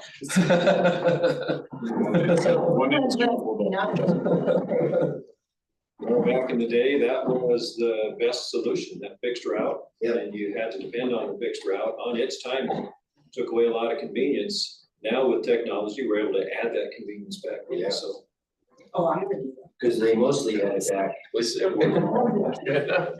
Yes, it did. So those were all ski rental, terms.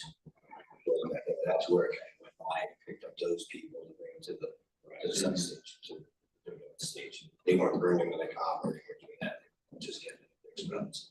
So, yeah, well, that sounds good. Like it. I mean, I take a spaceship everywhere, so.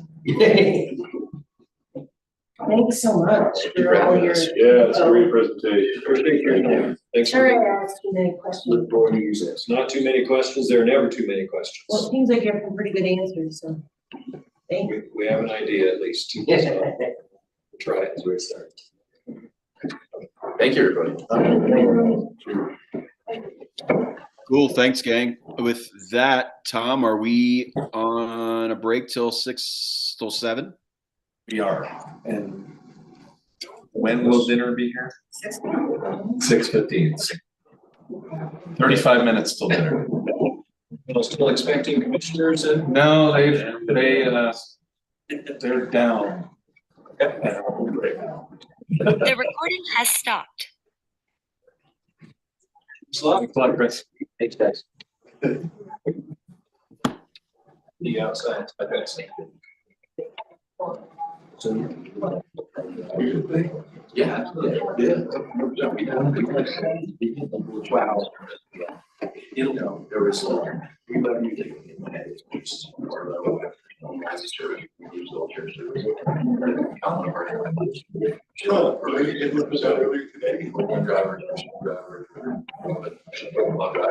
yeah, absolutely.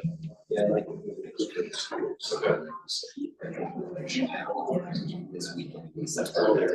Yeah, we also have. Well, it's like yeah. And I think it was. Yeah, you're gonna go. Yeah. We don't. Thank you. Appreciate it.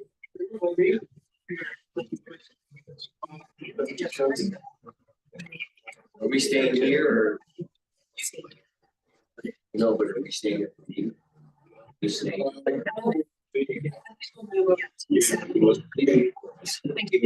Right.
This meeting is being recorded.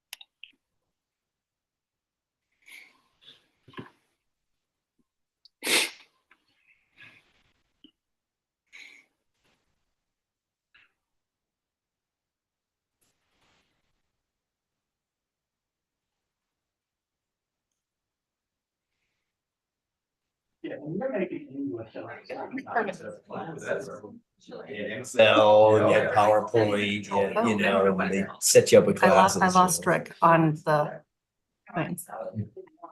I hear you guys. Okay, good. Oh, and now we see you. Thank you. How do I? I wanna do, hold on.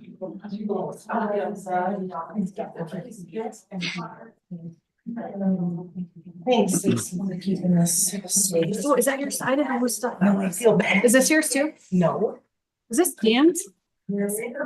Over here, that might, Patagonian. I didn't wear them down, actually, I brought one back. So no birds. This week's been really nice weather, man. Really. I just hope it doesn't get followed with a big slap of like 2 below or something like that. Well,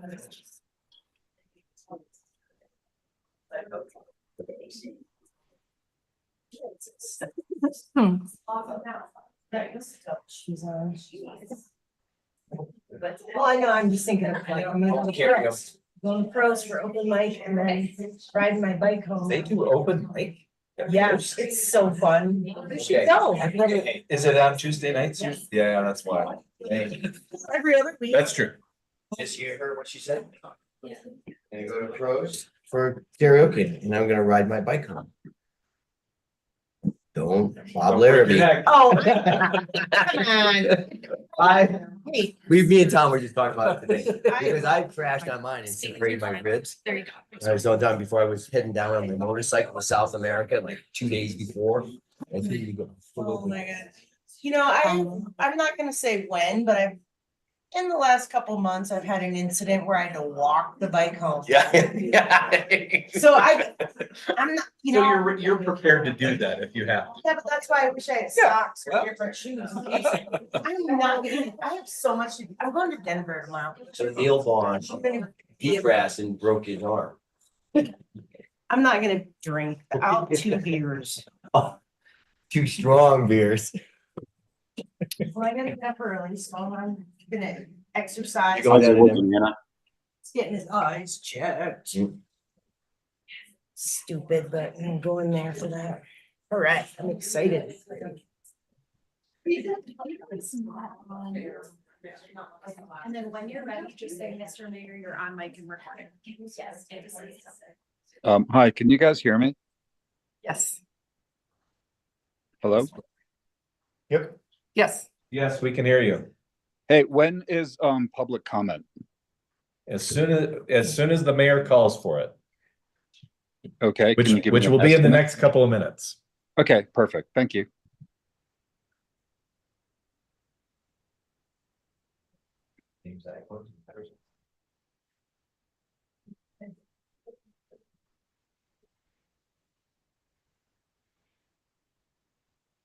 Seems like you're at a concert.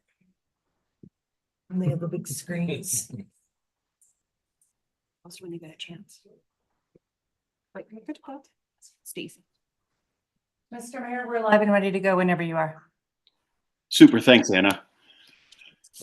Good evening, everyone. It's time to start the regular meeting of the Frisco Town Council for October 8th, 2024. And with that, let's have a roll call. Martin Allen. Here. Dan Kibbe. Here. Elizabeth Skripchuk Adrian. Here.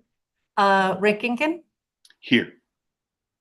And Councilmember Held, Andrew Aronson, and Helenko are all absent. Copy that. Thanks for the roll call. With that, we'll move on to public comments. People making public comments must state their name, their physical address for the record, be topic specific, and limit comments to 3 minutes or less. No council action is taken on public comments at council meetings. Council takes public comments under advisement, and if council and/or staff response is deemed necessary or appropriate, the individual making the comment will receive a formal response from the town at a later date. It is recommended to sign in at the welcome table at each meeting and include contact information. With that, do we have any public comment in chambers? Yep. Yes, we do, Mr. Mayor.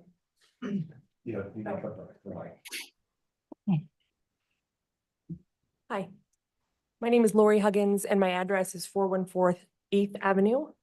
I'm the neighbor to the, are you calling it the Pitkin Street property or the? Whatever, Pitkin Street. I also have worked in real estate up here for 25 years. So I think my comments kind of speak to both being a neighbor with concerns about what the development looks like and what I think our community can actually support and or needs from my experience in working with locals and working with people that are looking for housing and continue to look for housing up here. Mr. Kimmy, I loved your comment about making these spaces livable for our locals. Because the people that buy there, and I think that you kind of landed on this as a buy, not a rent place. And I think based on the numbers we saw earlier and the experience that I have with people looking for housing, that makes a lot of sense. Once you get into affordable housing in this community, it's difficult to get out of that affordable housing. And so offering our locals a place that feels like a home as opposed to just a stopgap or a place that they could afford and they got into because it was all that was available, I think is really important. And so the green spaces, I think, are a important piece of that. I think being cognizant of the orientation, I know I have a clock ticking here, so I'm a little bit babbling, but please keep in mind what the space around these units offer to the families that are going to be there, whether they have children or don't have children. I think it's important to be heavy on the 2 bedrooms for that same purpose, that people that are buying here may or may not start a family, but they will likely, if they don't have children, have visitors that they need some extra space for. I think storage and or garages are really important. If you look at like the base camp units, they don't have garages, but they have great storage. The Nelly's development around the corner, they all have garages. Boulevard Bend, which is the property to the north of this property, their deed restricted units have garages, which make them super appealing and give longevity to a family in that space because they have something to do with our stuff. As we all know, we have tons of stuff. So please consider that when asking for a redesign. The density to me seems a little bit high, both as a neighbor and as a realtor. Cramming 18 units into those, or the proposed density, I should say, 18 units into that seems like a lot. As a neighbor, I'm not opposed to a nice looking 3-level property with ample parking and things that buffer like what Summit Homes proposed. I think the idea of 12 1-bedroom properties does not make sense. I don't think that that appeals to the demographic that you have that's looking for a home to buy up here in a deed restricted nature. I would speak to my experience with Summit Homes and the Nelly project. Being right there on the corner, we see a lot of that traffic. I go through that neighborhood all the time on my bike. I go through in my car to go to the recycling center. I think that Summit Homes has done a really good job in managing what has been a challenging property for both them and the county to deal with from a neighbor perspective, from a development perspective. And I think that, you know, using a local company makes a lot of sense when you're trying to support a local community and build local housing. I think that's it. I appreciate what you guys do. This has been a really long day and you're still hearing at it and I'm grateful. Thank you for your time. Thanks for your comments and thanks for participating. Any other comments in chamber? No other comments in chamber. Here. Great, thank you. Let's go to online. Yes, I would like to make a comment. Go ahead. This is Jamie Callahan. I live at 124F Creekside Drive.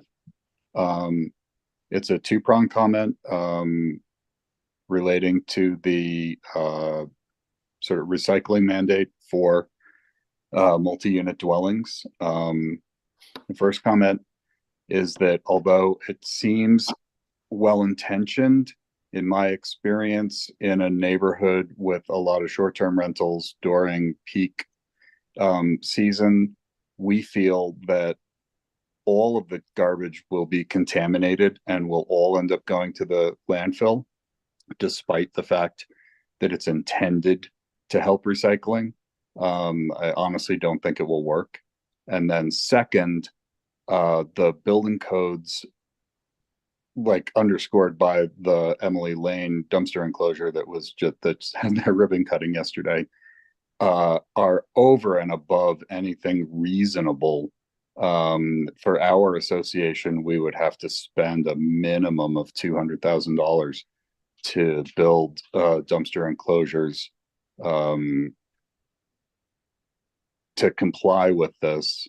And I think although it's well intentioned, I don't think it's a reasonable ask for a local community to have to spend that on dumpster enclosures. You know, we're saving money for other capital improvements that are necessary, like repaving, and not for building these things, which are honestly nicer than some houses in town. So we're very disappointed with the fact that the town is on the path of compelling us to build these and to spend this money on something that seems wholly unnecessary. And then honestly, from the recycling standpoint, counterproductive, because we recycle more now with us all taking our recycling to the recycling center. And it'll just kind of break my heart to see during the high season, everything contaminated and everything going to the landfill. So thank you. I appreciate everything you guys do. I just wanted to get this on the record. Thanks. Great. Thanks, Jamie. I think there's probably an opportunity here for some information sharing, Tom. If we could have Hillary or someone from her team follow up with Jamie. We sure will. Thanks. Thank you. Any other comments online? No other comments online, Mayor. Got it. With that, we'll move on to mayor and council comments. I guess I'll make one comment in case anyone hasn't seen it. The mural on the tunnel in Frisco is fabulous, and if you haven't gone there, I highly recommend it. Finished? Yes. Finished. It's incredible. I went before it was finished. Great. Any other comments? And with that, we'll move on to some staff updates. Tom? No staff updates tonight, Mayor.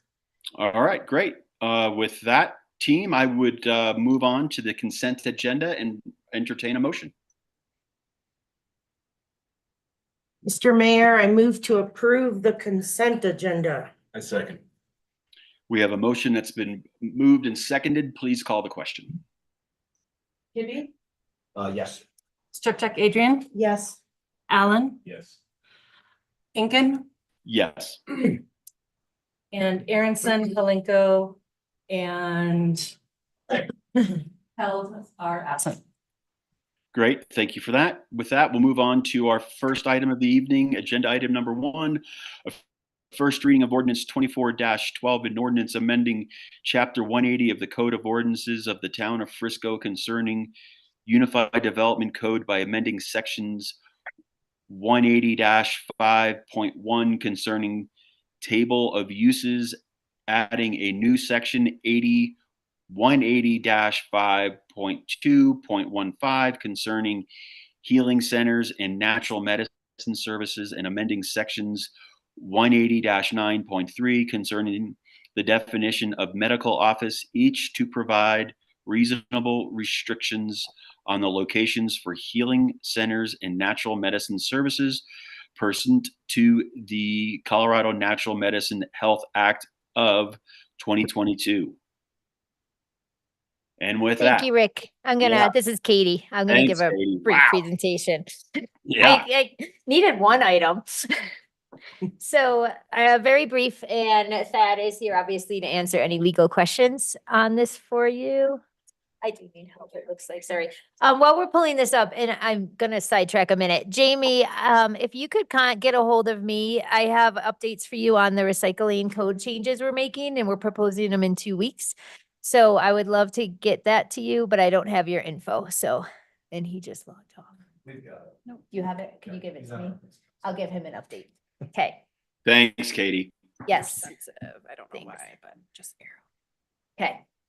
All right. So just a refresher for you that these code ordinances go to Planning Commission as a requirement by the town code. So the Planning Commission did review this on September 19th, and they did provide a recommendation to approve proposed code changes as written. The town council did review this at July 23rd meeting. This is when our town attorney came to you. He presented the background of the information. And with this, you directed us to move forward incorporating new natural medicine uses in the code. The recommendation by council at that time, which is what we've done, was to permit where medical offices are permitted currently. And so with that said, I'm not going to go through all this because I think you're pretty familiar with it. But the Natural Medicine Health Act of 2022 is what is leading us to do this. Through that act, the towns are granted the authority to regulate the time, place, and manner of the operation of healing centers. Towns may not prohibit the operation entirely, nor may we prohibit the provision of natural medicine services if a facility or individual has been permitted by the state to provide such services. So the proposed code changes to Chapter 180. So I don't know if it's as fuzzy here as on my screen. If it is, I apologize. Taking the existing definition of medical office, which is under our Unified Development Code, inserting a paragraph in the middle or a sentence regarding healing centers and relating it to the Natural Medicine Health Act is one proposed modification that is before you within this ordinance. Tied to that also, just so you are aware, because this was a good question that Planning Commission had, where our medical office use is allowed, they are allowed by a conditional use in the Gateway District, which is your area around the exit in Northern Summit Boulevard area. And then they are permitted by right in the commercial oriented, which is most of Summit Boulevard, light industrial, which is 10 Mile Drive, Central Core, and mixed use, which is most of your Main Street areas, including West Main Street. So the other change that we're making or proposing is adding to Chapter 180. We have a section of specific uses, and this is where that would go. So what this has is just stating that the healing center, reaffirming what is in the act. There is a requirement in the act that we are addressing through the second paragraph here. Basically, what that says is that in addition to zone districts that allow for the medical office use, natural medicine services as defined in the act are permitted to be provided at any private residential location at which such service is allowed to be provided under state regulations. Now, the reason that we put that in there is because if you go to the table of uses, you're going to look at medical office.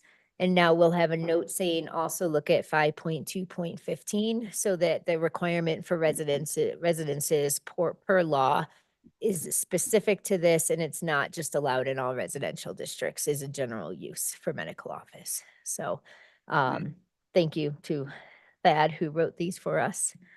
And if you have any questions, let us know. Any questions for staff?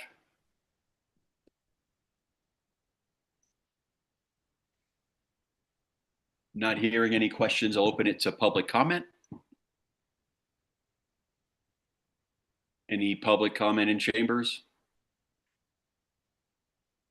None in chambers. None in chambers. Gotcha. Sorry, gang, I'm seeing the shared screen.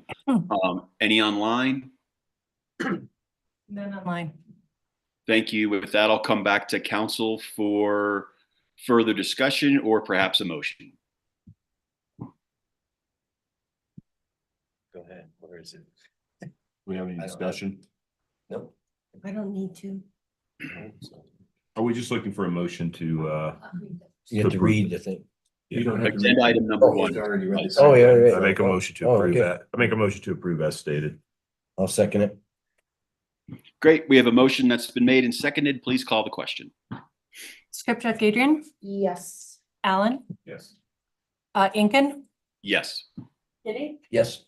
and Aronson, Holenko, and Held are absent. Gotcha. Thank you for that. With that, we'll move on to our agenda item number 2, which is going to be first reading of ordinance 24-15, an ordinance appropriating sums of money to various funds and spending agencies in the amount and for the purpose set forth in the adopted budget for the town of Frisco for 2025. And with that, we'll open it up to staff and Leslie, I presume. Thank you, Mayor, and Council. So we have before us a first reading of ordinance 24-15, which is the presentation of the Town of Frisco budget appropriations, noting that this budget also includes the Frisco Community Housing Development Authority as a blended component unit of the town's housing fund. Working on Stacy is bringing up the slides for us. Sorry, that resolution on there was giving, I think, all of us a little bit of nausea, so we're just gonna go this route. And you just let me know when. Slides. Sorry, I'm on the fly here.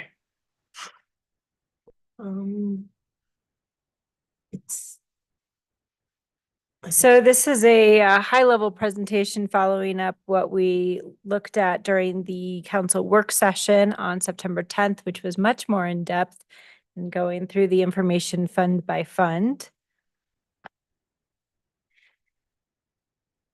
Let's skip to the second slide. It's a beautiful photo. I meant that for real. Thank you. Well, we have a very beautiful town. So this slide just gives us a reminder that this is not just a financial document. This really is a policy document. And I want to start by thanking Town Council for all the work that you all put into this throughout the year, but also early on in the process when you all are working through your strategic plan and then deciding weights for the strategic pillars. That's really what creates a roadmap for staff. So I applaud you for that. I also really want to take a moment to thank staff, everybody who's here and everybody who's not here. The budget process takes quite a bit of time. It largely occurs over the summer when maybe, there's more interesting things perhaps going on in the budget document. It really takes a team effort. And so I really want to acknowledge that. This ordinance here adopts the appropriation.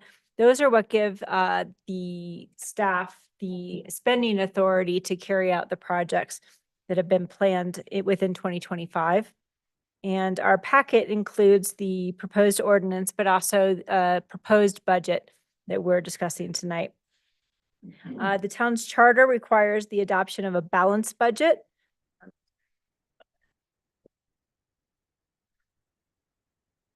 So a balanced budget is the town's fund balance within each fund, plus the revenues for the year, minus expenditures, and making sure that that exceeds zero. So there may be years where the expenditures exceed revenue, and we have available fund balance for that. And this particular budget that we're proposing does meet that criteria. Can you go to the next slide? So we have had a few changes since the last work session, which are highlighted here. We've had increases. Those are offset by decreases. At the last meeting, we discussed nonprofit grants. So you all agreed to increase that by the amount shown here, the $27,188. That is reflected in the proposed budget document. Additionally, within the capital fund, we have moved some vehicles within the 5-year plan, and that adds an additional $630,000 that was described in the memo. There are additional walkability improvements for wayfinding signage and $25,000. And within the water fund, we also had the discussion recently at the last meeting, actually, regarding the broadband infrastructure and running that up to the water plant. So that's an additional $250,000 within the water fund. as well as increasing within the housing fund, making sure that we are taking care of our town housing properties, and adding $100,000 for repair and maintenance of those properties. And like I said, those are offset by some decreases, allowing for those increases. We've decided to keep the complete streets design at the original budgeted amount. And so that has been decreased by the 200,000. We've also decided to, within Public Works, they will do the engineering for the Lusher sidewalk design in-house. So that's been removed from the 5-year plan. That was not actually in a direct effect to 2025.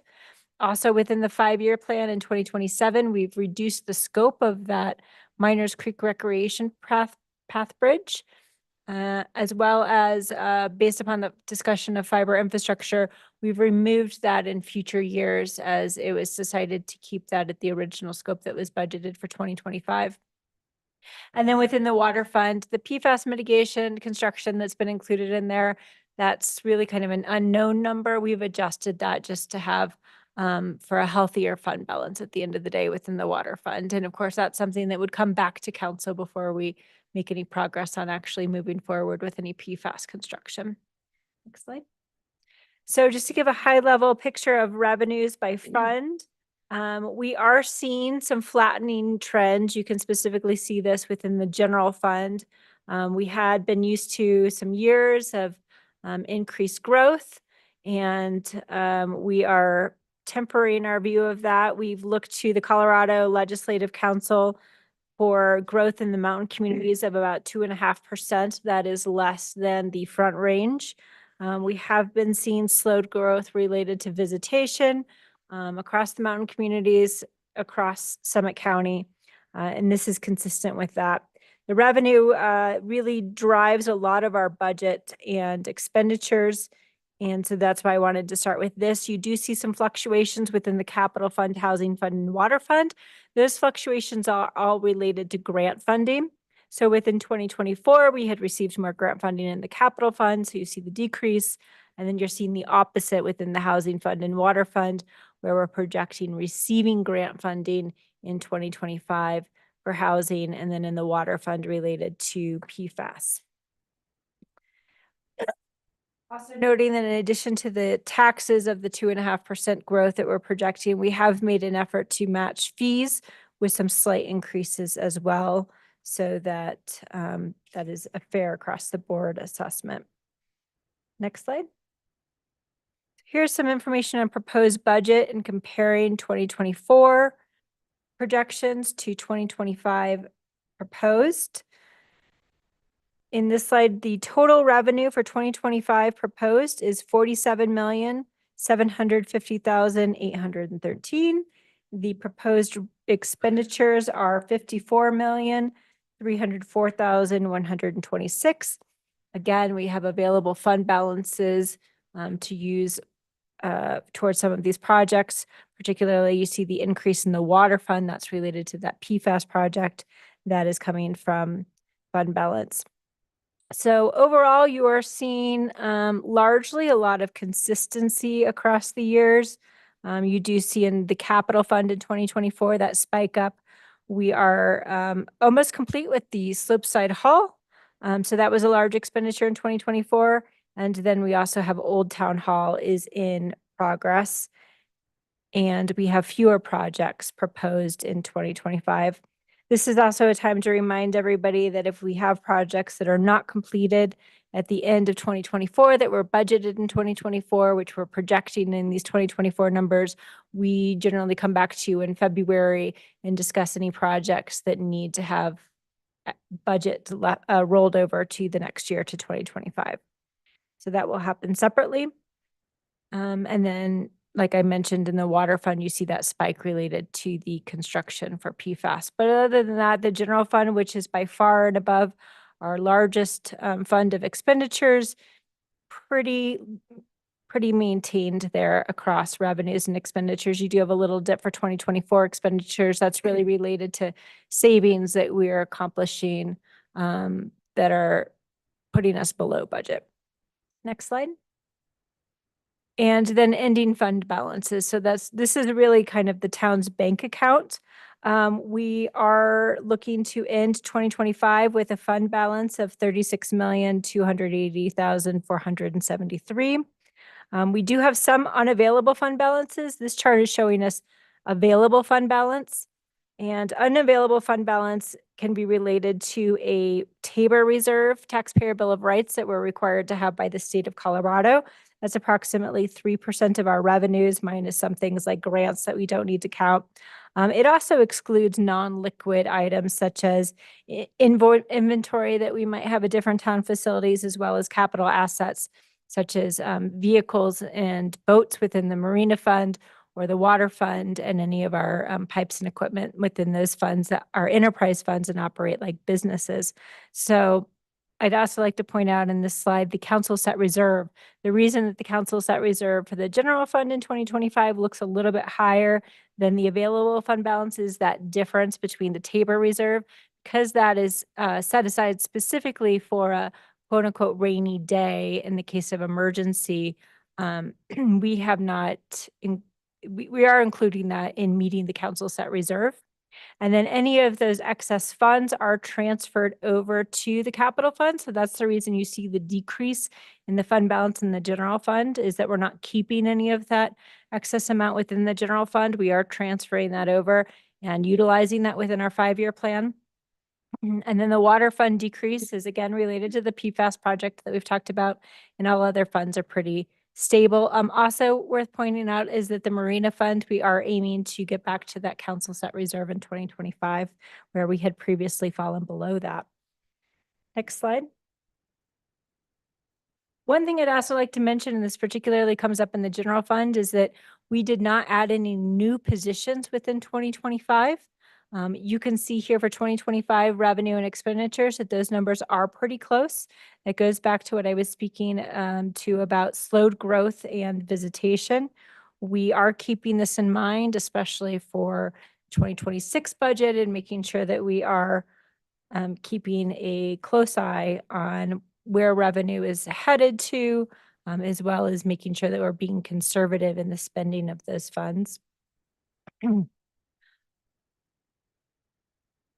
Also worth noting within the general fund that almost 13 million of these expenditures are for employee compensation. So outside of the increases for employee wage inflation and merit increases, we have kept expenditures within the general fund pretty flat. Next slide. And then lastly, I just want to remind everybody of the capital program that we are proposing for 2025. At the next meeting, in addition to the second reading of this ordinance, we will also have a resolution before you that adopts the budget as a document and also adopts the capital program as a document, the 5-year program.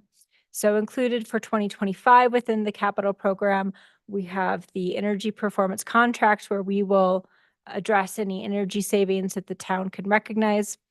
We have the fiber infrastructure I spoke about earlier to provide fiber to town buildings, including the water plant. The Pioneer Park design, which will be adjacent to a local housing project on Galena. The solar light replacements, so that's to convert some more lights on Summit Boulevard to solar. We have technology purchases related to servers for town employee use, as well as some PD technology in there. We have trail construction enhancements at maintaining a level of 150,000. That doesn't really address our backyard goals. The vehicle and equipment of 1.4 million and the walkability improvements of 50,000. Within our water fund, we have that additional fiber infrastructure that we've added, the PFAS construction I keep mentioning, the vehicles and equipment within that, which is just a regular replacement schedule, the water tank rehab, and then the potential for a well 8, which is somewhat competing with the PFAS construction as far as what makes sense to move forward with for the study and scoping for that. And then in the Marina Fund, just 2 items. We have the boat ramp dock and the vehicles and equipment there. So with that, staff recommends that Town Council approve Ordinance 2415 on first reading, appropriating amounts for the 2025 budget. And that concludes my presentation, and I welcome any questions that you may have.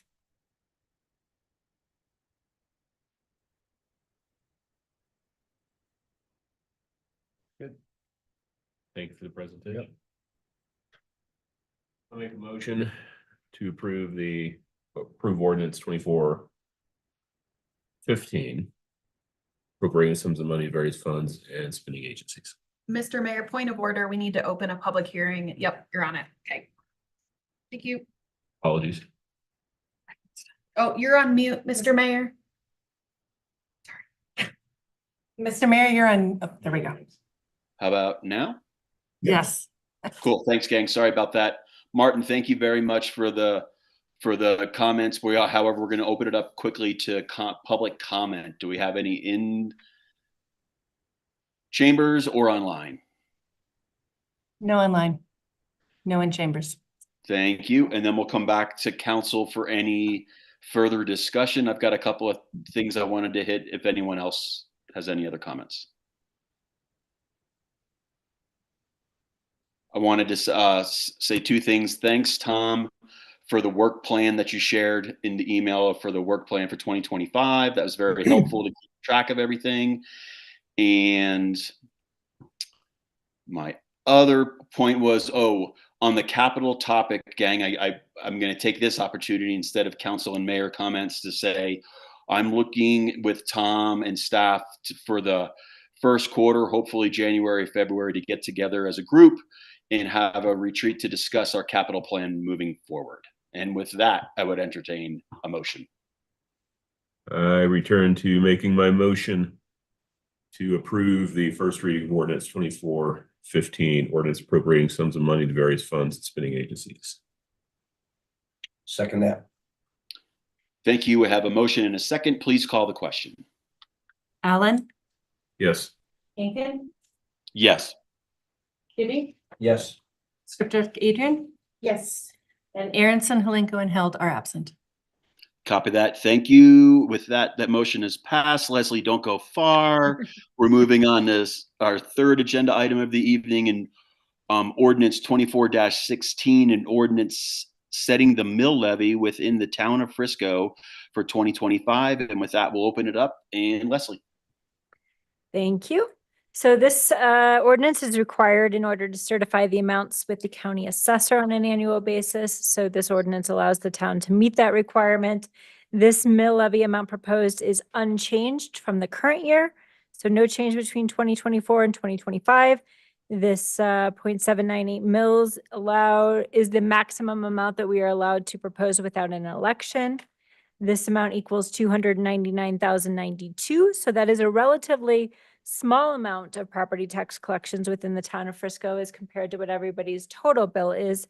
But it is needed to balance the 2025 general fund budget. And staff recommends that town council approve this ordinance to levy property tax as shown in the 2025 proposed budget. Thank you, Leslie. Does anyone have any questions for Leslie on our mill levy for 2025?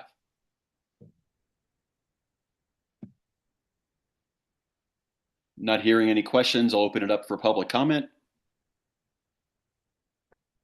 None in chambers? None in chambers. I don't see any online. With that, back to council for any discussion or a motion.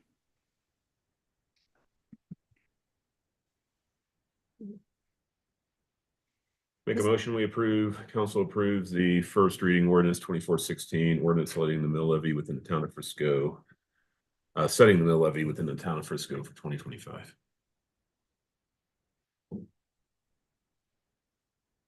Second that motion. We have a motion and a second. Please call the question. Inkin? Yes. Gibby? Yes. Scripter Adrian? Yes. Alan? Yes. And Aronson, Halinko, and Held are absent. Gotcha. Thanks, Anna. Thanks, Leslie. With that, gang, our fourth item on the agenda for this evening is an executive session. And I would, here we go. An executive session pertinent to CRS section 24-6-402, parentheses 4, parentheses A, concerning the potential sale of certain real property owned by the town and known as 275 Granite Street, and section 24-6-402, parentheses 4, parentheses E, to determine positions relative to matters that may be subject to negotiations, to develop strategy for negotiations, and to instruct negotiators concerning the potential development agreement for the development of affordable housing at the 275 Granite Street property.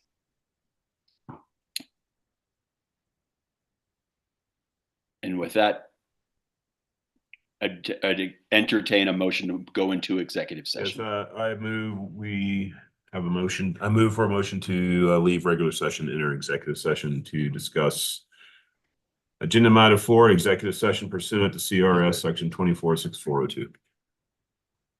Second. All those in favor? Yes. Yes. Great. So we're in executive session. Just one moment, Mayor, while we switch over the room. Yeah, and I'm going to the other Zoom link, correct? Yeah, right, yeah. Either.